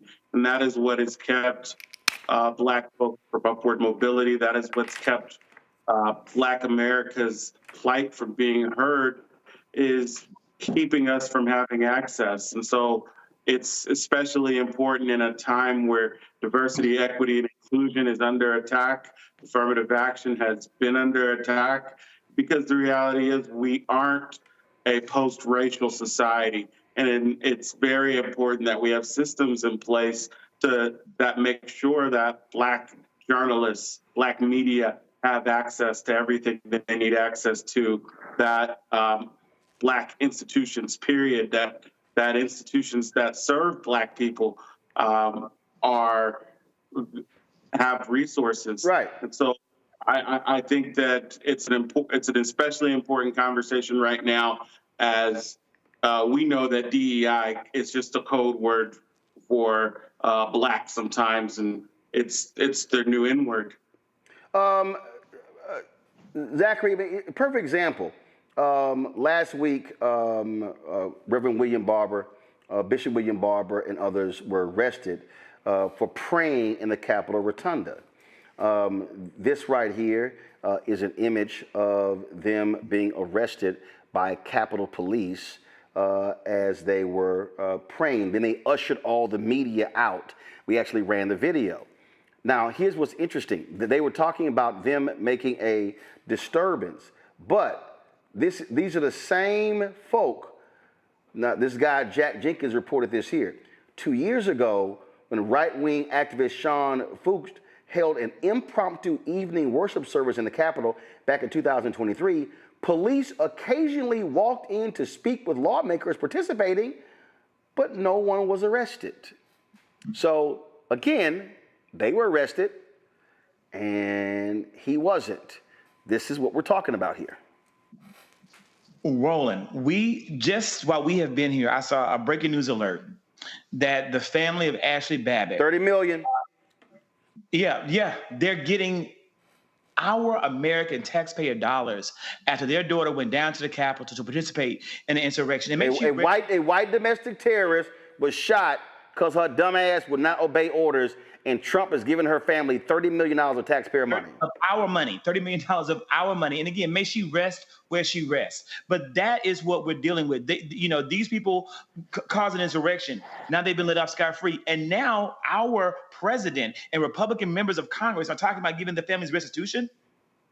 While you're telling me that you're not able to do anything to support the Americans who've gotten education through student loans, while you're telling me you can't do anything for the black people in this country that are owed reparations, but we're going to give insurrectionists restitution, they're going to get money for the insurrection they caused to overthrow the American government and democracy? Well, that's what we have going on in Washington, where these pastors, these ministers can't pray, but the family of Ashley Babbitt gets $30 million. I said over and over again, Morgan, you gotta stand up and fight and make it perfectly clear you're not going to treat us separately as you treat other people. Yeah, and I hope this discussion, these examples we talked about, is an invitation to go big. I mean, truly, it kind of breaks my heart hearing the discussion that it's been years that we've been fighting for this access. It's like, no, when you have power, use it to the maximum effect to impact as many people's lives. Take every fight and just win, deliver. That's what we're seeing happening in this administration. We should be respecting the Constitution, but very aggressively trying to deliver for our people. Indeed. All right, folks, hold tight 1 second. We come back.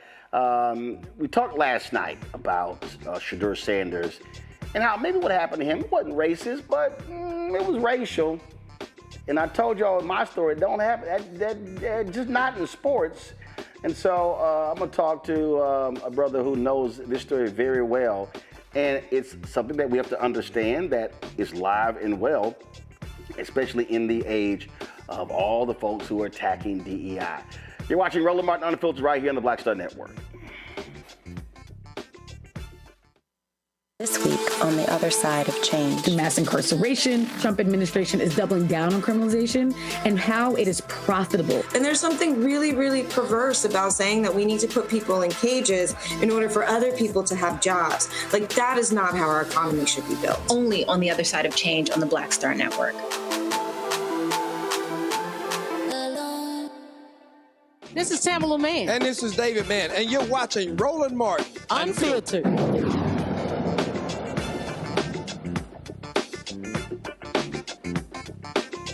All right, folks, still lots of conversation about Shadur Sanders, how he was treated by the NFL, falling significantly in the draft to the 5th round. And there was this conversation between Clarence Hill and Jamel Hill that spurred me to have a conversation last night, where they said that, Jamel said, I don't think it was racist. She gave other reasons.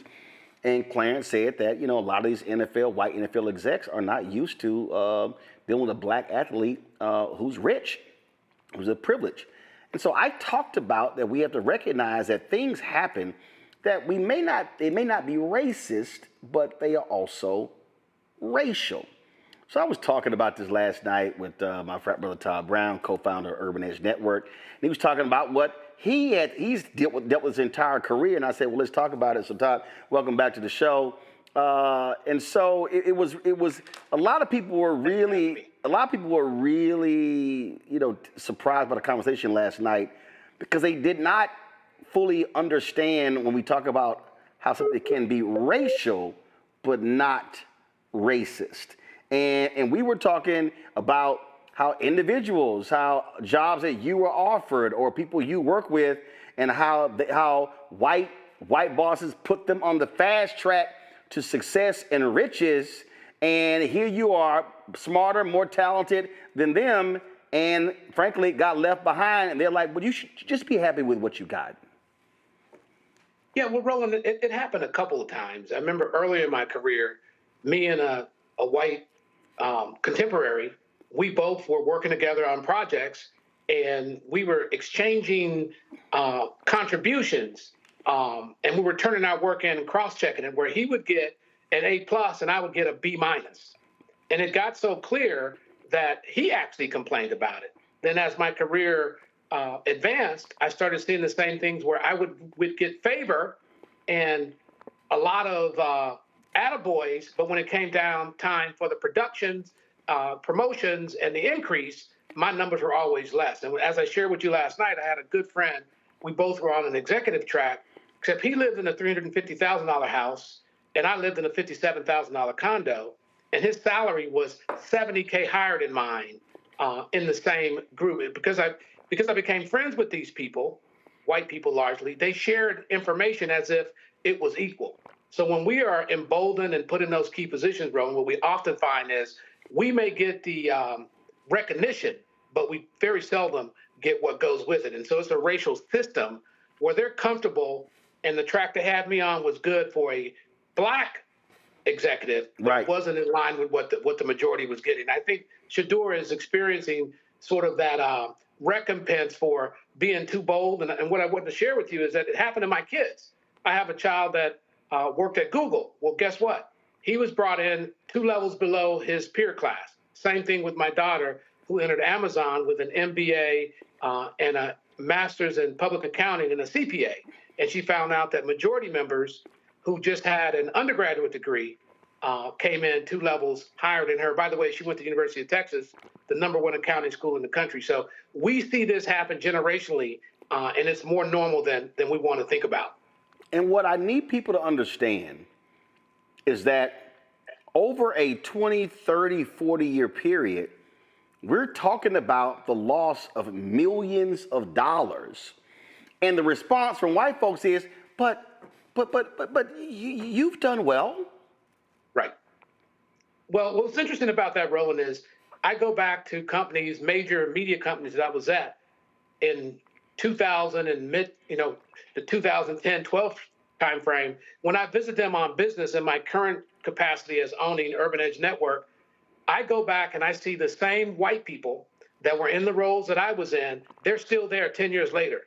So if I was making $950,000 a year, and you add 3% to that, and they've been there an extra 11 years, you can imagine the amount of wealth they've amassed. And that's the generational wealth that you see in the exchange, where you see African Americans in executive positions are put out of their roles for whatever reason, mid-50s, early 60s, if they're making north of a couple $100K. Whereas you see the majority members in this racial society you talk about, where they're just comfortable with each other and are just uncomfortable with us in leadership roles. And over time, not a lot of time, you can see the stratification in income and how it impacts us from a wealth perspective. And again, we talk about what's racial and not necessarily racist.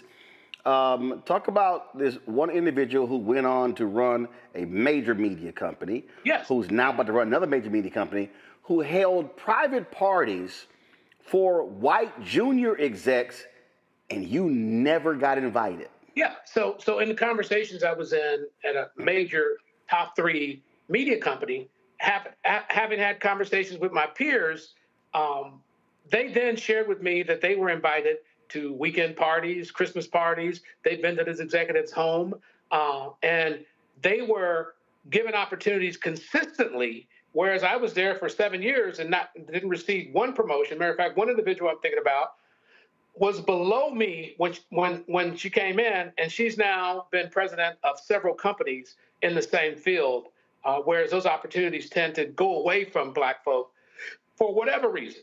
And I see the same peer class, chief revenue officer, senior vice president of content management. When those people are in those roles longer, they're promoted, they're supported, and it's just comfort. I saw the same thing when I was at Viacom in the early 2000s. Most of the people I work with are still in those roles or ascended to tremendously high opportunities. So it starts to be impactful, Roland, because I see individuals, for whatever reason, are comfortable with us not being there. And when we're not there, that means opportunity downstream and upstream, both for our families and for the networks that we tend to open up. So it does have a big impact when you have to be 5th round, when you have 1st round talent.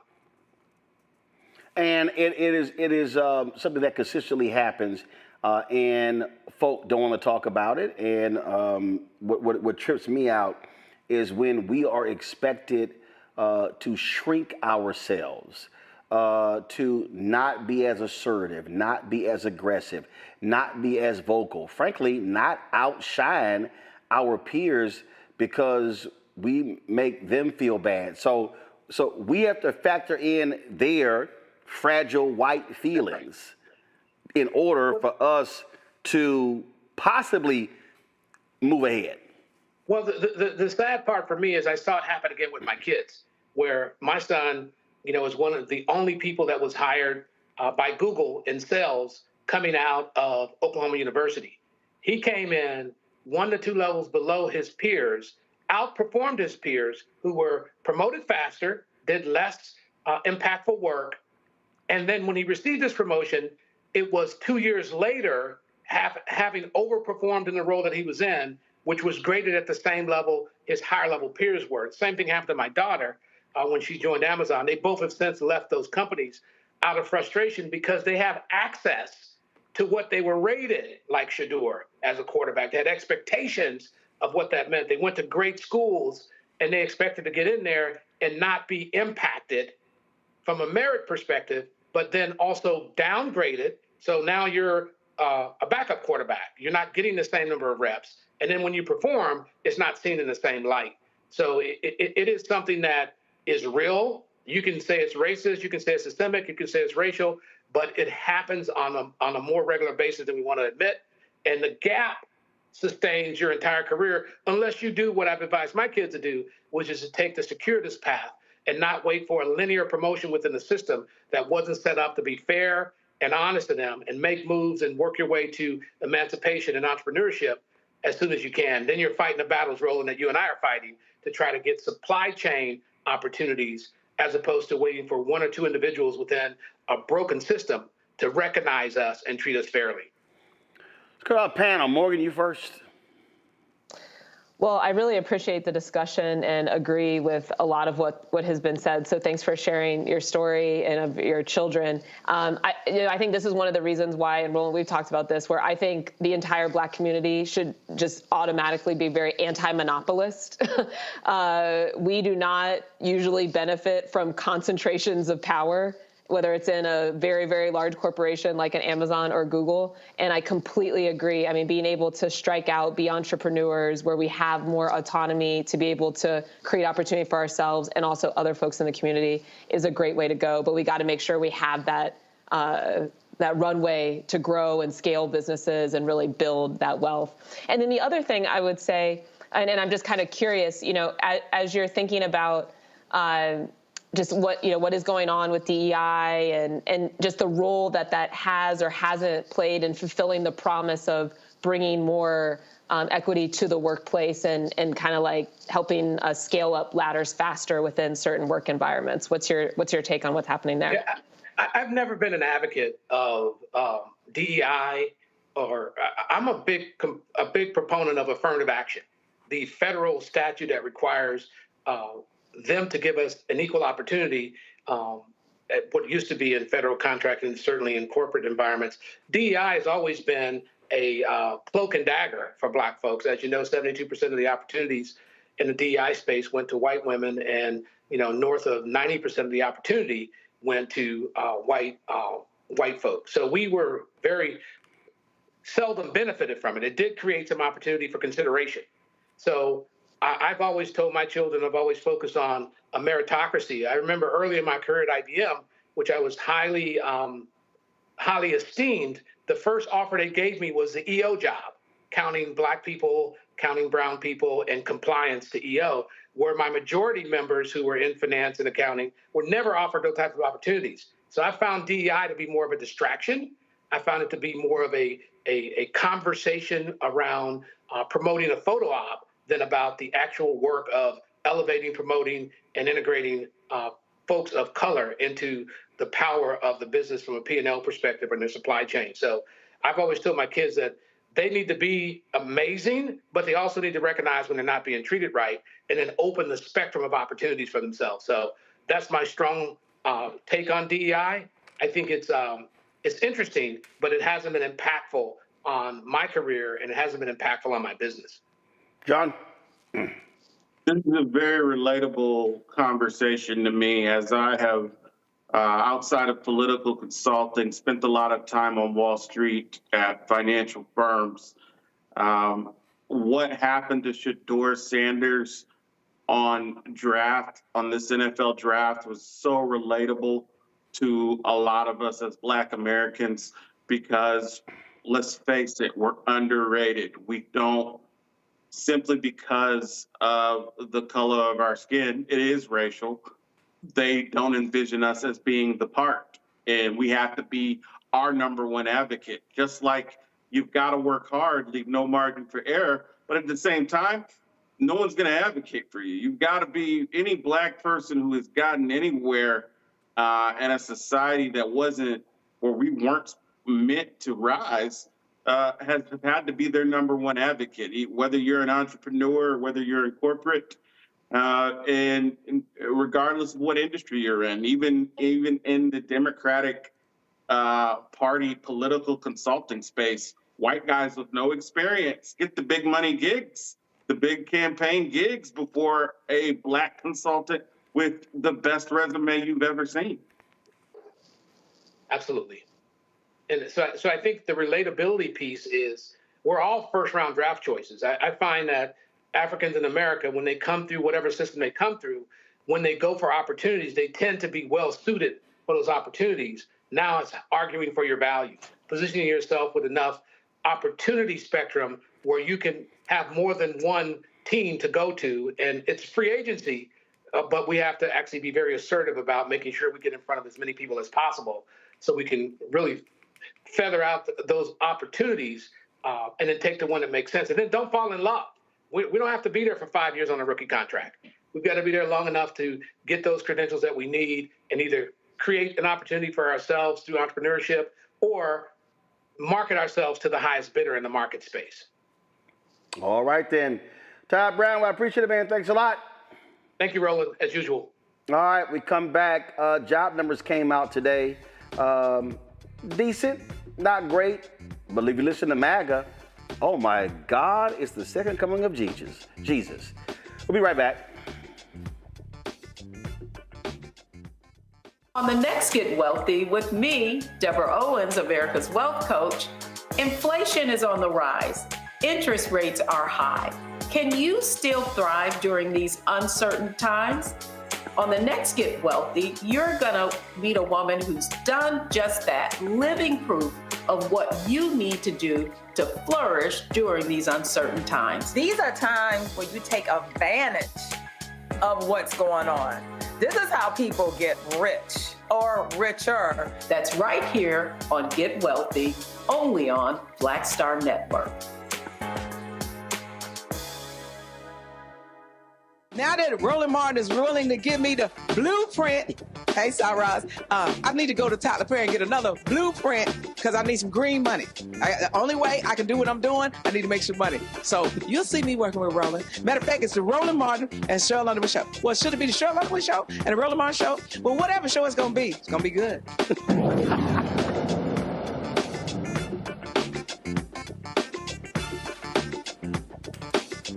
Jobs report came out today. Last month, 177,000 jobs were added to the economy. Analysts expected 133,000 jobs to be added, but the Black unemployment rate went up to 6.3%.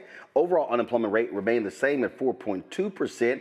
The unemployment rate for Black men went from 6.1% to 5.6%. Black women's unemployment went up a point, 6.1%. Morgan, you look at these numbers every single month. What does it tell us? The name of the game continues to be uncertainty, Roland. I mean, you're right. These are pretty good numbers. These are numbers that are not causing a lot of alarm. But I think the massive elephant in the room is that these numbers are from surveys that were coming pretty much right after the April 2nd tariff day, where Trump put across the board tariffs all over for countries all over the world. And so we're still dealing with what was more or less the prior administration's policies. And as we move forward here, we're going to continue to have to take a look at what is the impact of the very erratic policymaking that's coming out of this administration. And the other thing I would note is, and we're probably going to have to do that on a sector by sector basis. Like, what do I mean by that? It's like each market area. So when we look at where some of the jobs were gained, where some of them were lost, of course, we're seeing some of the losses in government jobs, not surprising, but not as many losses as we're likely to see. One of the things that's not captured in these figures is the folks that are taking these buyouts, for example, from the government, that they're accepting the Doge buyouts, but they're going to be on the payroll, so to speak, for a few more months before they're officially out of the government. That's not getting captured here. We're seeing some growth in areas like warehouse and manufacturing. Some people are speculating, well, that could be because these large companies, knowing that these tariffs were coming and some of the announcements that were starting at the beginning of the year, were just stockpiling and trying to get in as many imports as possible. So then they had to beef up their warehouse capacity. No one really knows what's going on. And so it continues to be a time of great economic uncertainty. I'm sure a lot of people are feeling that. Consumers are starting to adjust some of their spending habits, and we all should be careful as consumers, as small business owners, as people who maybe supply small businesses, because we don't exactly know how the administration's going to land with these so-called deals that they're working out with the tariffs and what the long-term outlook is for the economy overall. But we do know how tariffs have an impact. Apple announced they could lose almost $1 billion in a quarter because of these tariffs, even though they announced record earnings. But again, these companies are increasingly telling the idiot in the Oval Office, trust me, your tariff gamble is wrecking this economy. Yeah, the Apple example is really interesting because the fact that Apple is saying they're going to lose $1 billion, I mean, that is, billion with a B, that is a lot of money. But the fact is, Apple makes a lot of money, right? So this is only 1% of the revenue that they're making, right, in a quarter. And so they had $95.4 billion in revenue this quarter. Exactly. Apple is a huge company. All these big tech companies are the biggest, most profitable companies in the world. And so an Apple can't absorb that hit. It's like you said, it's just 1%. They're making these deals to be able to shift some of their production to India, to Vietnam for the U.S. iPhones that they're going to try to supply here to get around some of the highest tariffs that are hitting China. So an Apple can maneuver, but the companies that come below that, not just the companies that we're seeing the tickers on Wall Street, but think about the mid-market type of businesses. I was just talking to a guy in Cleveland earlier today who owns his own insurance company. One of his good friends owns a lighting company, and they're pretty much facing, it's not clear that we can survive in this environment. I think those are the types of stories that we're likely to continue to hear more of as the tariffs hit these different sectors. John? I think my biggest concern with the tariffs are the cost of goods. The cost of living in this country is off the chain. You have got so many high earners in this country, high earners, who are not doing well economically because the cost of living is literally that high. And so for these tariffs to go through and make everyday life more expensive for Americans, it's just unfathomable right now, and I think it's an economic war on the people, because I myself, I do better than a lot of people, but I think I would hurt significantly if all the goods that stand to increase with these tariffs were to quadruple in price. That's something a lot of Americans can't deal with. And it's Americans of many different class levels. Only the super rich are not going to be hurt by this. Well, but I'm telling you, I keep telling people this is going to get worse. So folks better buckle up because this idiot is charging full steam ahead and refuses to listen to reason. Morgan, John, I appreciate both of y'all being on today's show. Zachary had to leave us a little bit earlier. So thank you so very much for joining us. Great to see you, Roland. Folks, time for the Crockett Chronicles.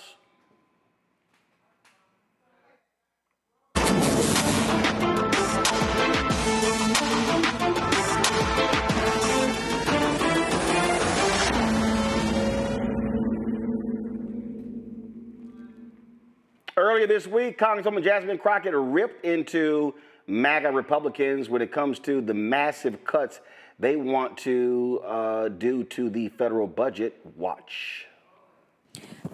Briefly, thank you so much, Mr. Chairman. This is an amazing amendment brought by the brilliant, gentle lady out of Pennsylvania, because one of the things that we consistently hear every time we start one of these hearings is that the Republicans had a mandate, and that is why we ended up with Donald Trump. And I can tell you that as I traveled the country warning them that what is happening was going to happen, people would say things like the price of eggs are so high. And so this amendment specifically deals with issues around the consumer price index. So let's talk about the price of eggs, because for whatever reason, we've yet to have a hearing on the price of eggs when that was really the one big thing. And I remember the big guy that's in the White House saying that he was going to reduce the cost of eggs on day one. But what we see is that the national average price of eggs in March of 2025 was $6.23, a 6% increase from the previous month, a 60% increase year to year, and USDA said egg prices could climb 41% this year. When we start to talk about things such as our energy, in March, natural gas prices increased 3.6% and electricity prices increased 9%. Fuel and oil prices increased 0.8%. Utility gas services increased 2.5%. The national average for a gallon of gas is currently $3.17, nowhere near the $1.98 that President Trump claimed last week. I just want to make sure we get the facts out there. And finally, the other area that we typically talk about that really impacts everyday working people is housing. When we look at shelter prices, which measure the cost of housing, rent, lodging away from home, and owner's equivalent rent, it rose 0.2% in March. In February of 2025, home prices were up 2.9% compared to last year, selling for a median of $424,000. The number of homes sold was down 5% year over year. Listen, we are in a crisis. And they are pretending that the solution is going to be cutting everything, that those of us that make this country actually go is the solution.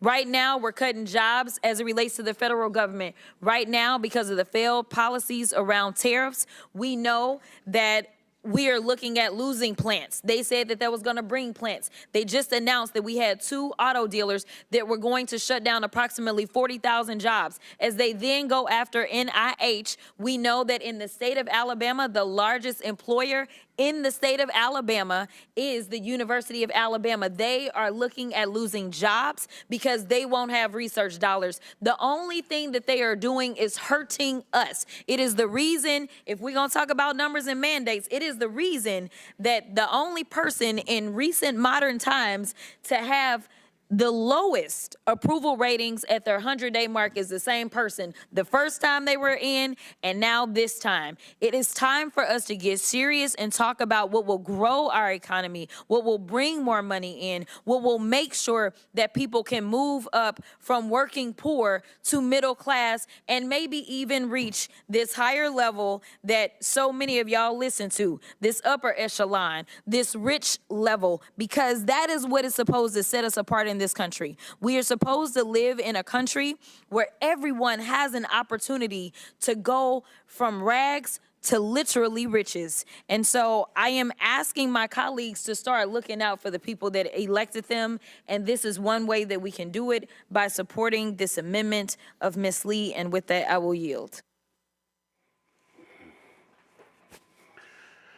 Well, cut to the chase, call like it is. Speaking of call like it is, on Wednesday, Vice President Kamala Harris gave her first major speech since leaving the White House. She spoke to Emerge in New York, and it was a 16-minute speech. We streamed it on the Black Star Network. We did want to show you some of what she had to say, and she continued her theme of talking about this threat to democracy that we are seeing right now with a thug in chief.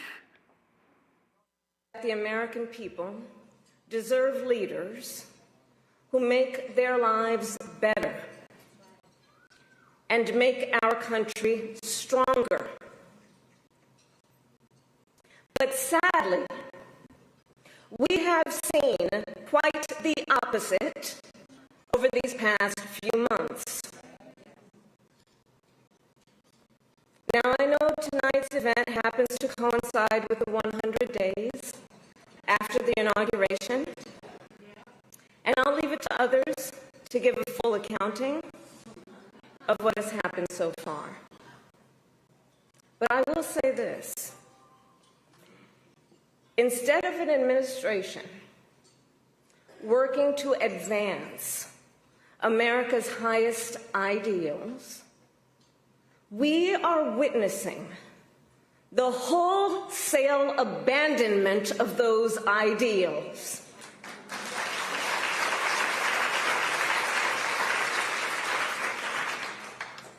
And what we are also seeing in these last 14 weeks is Americans using their voice and showing their courage.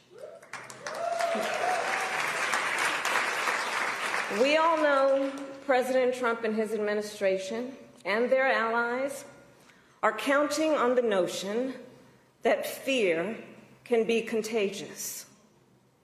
They are counting on the notion that if they make some people afraid, it will have a chilling effect on others. But what they're overlooking, what they have overlooked, is that fear is not the only thing that's contagious. Courage is contagious.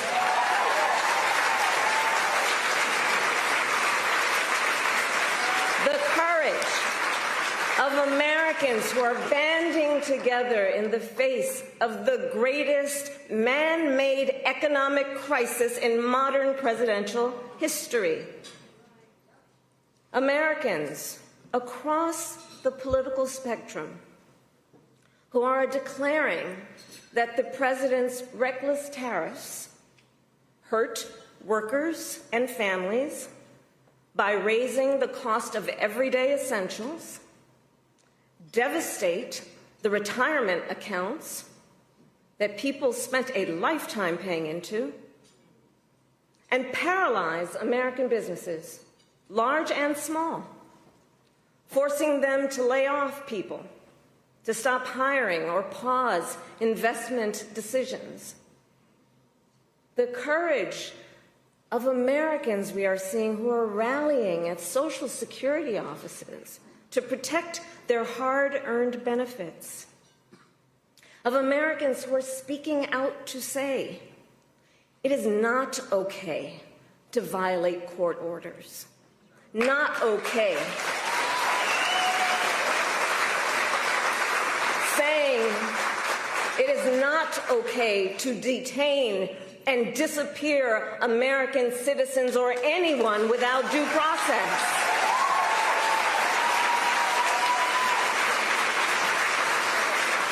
The courage of judges to uphold the rule of law in the face of those who would jail them. Of universities that are defying unconstitutional demands that threaten the pursuit of truth and academic independence.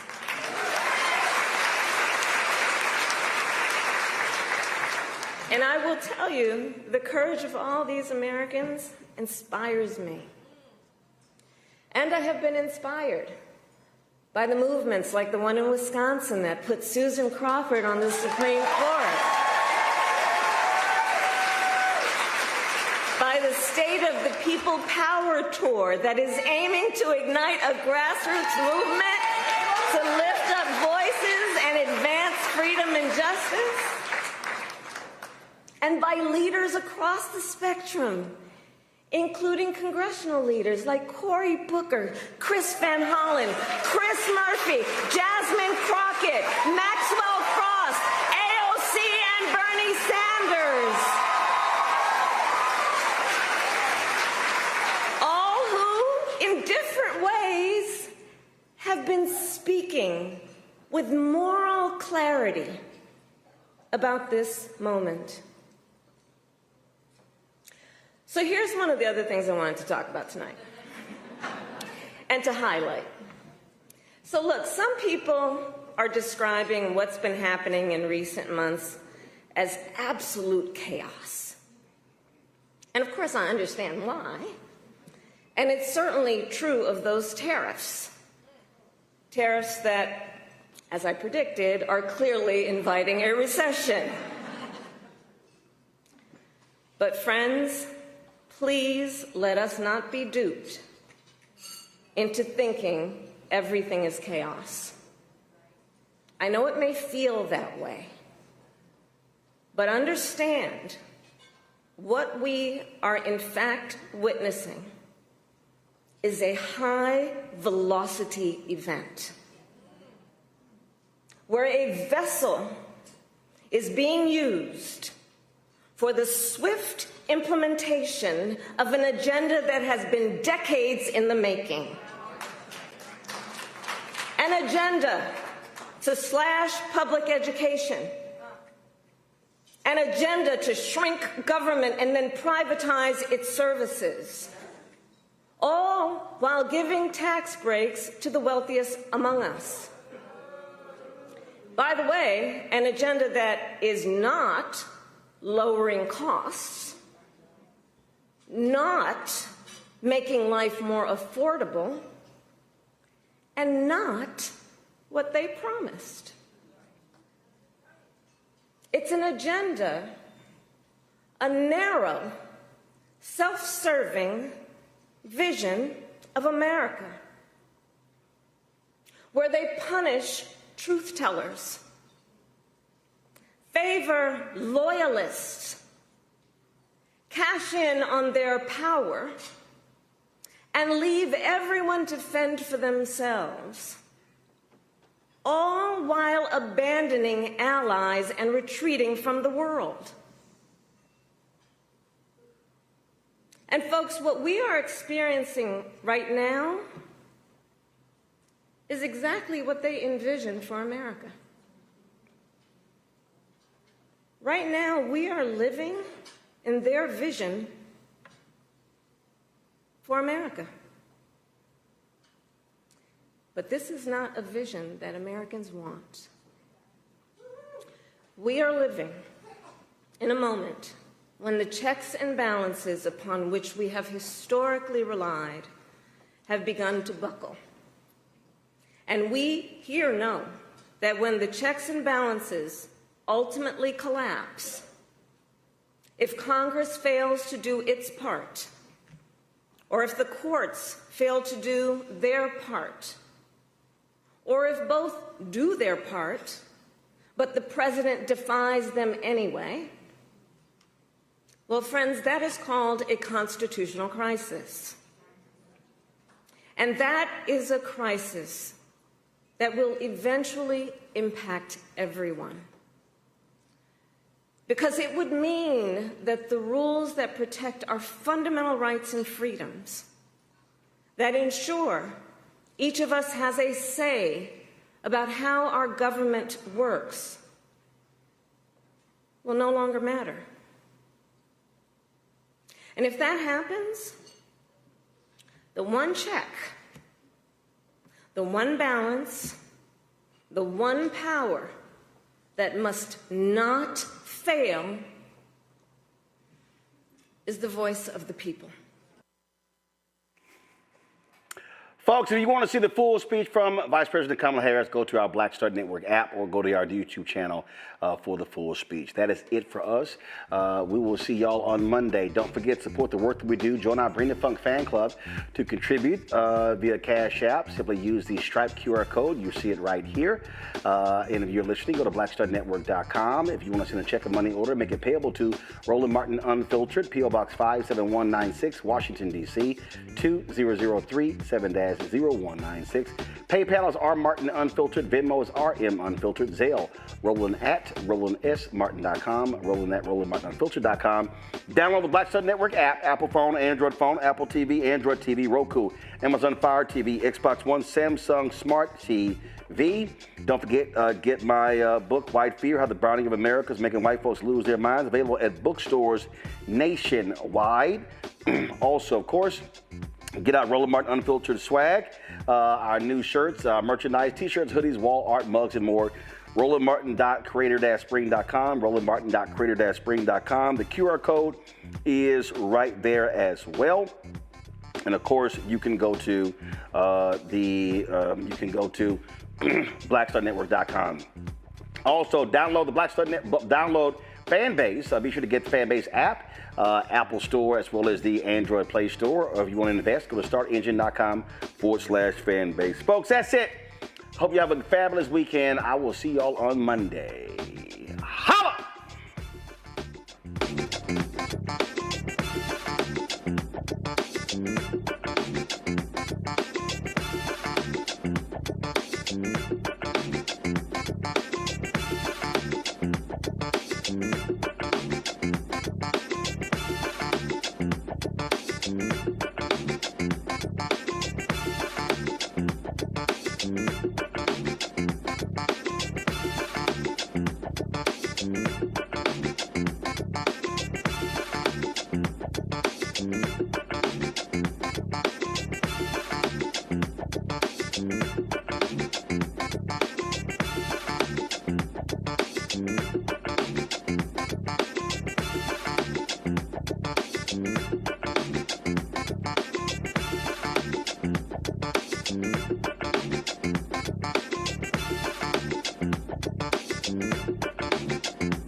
Thank you.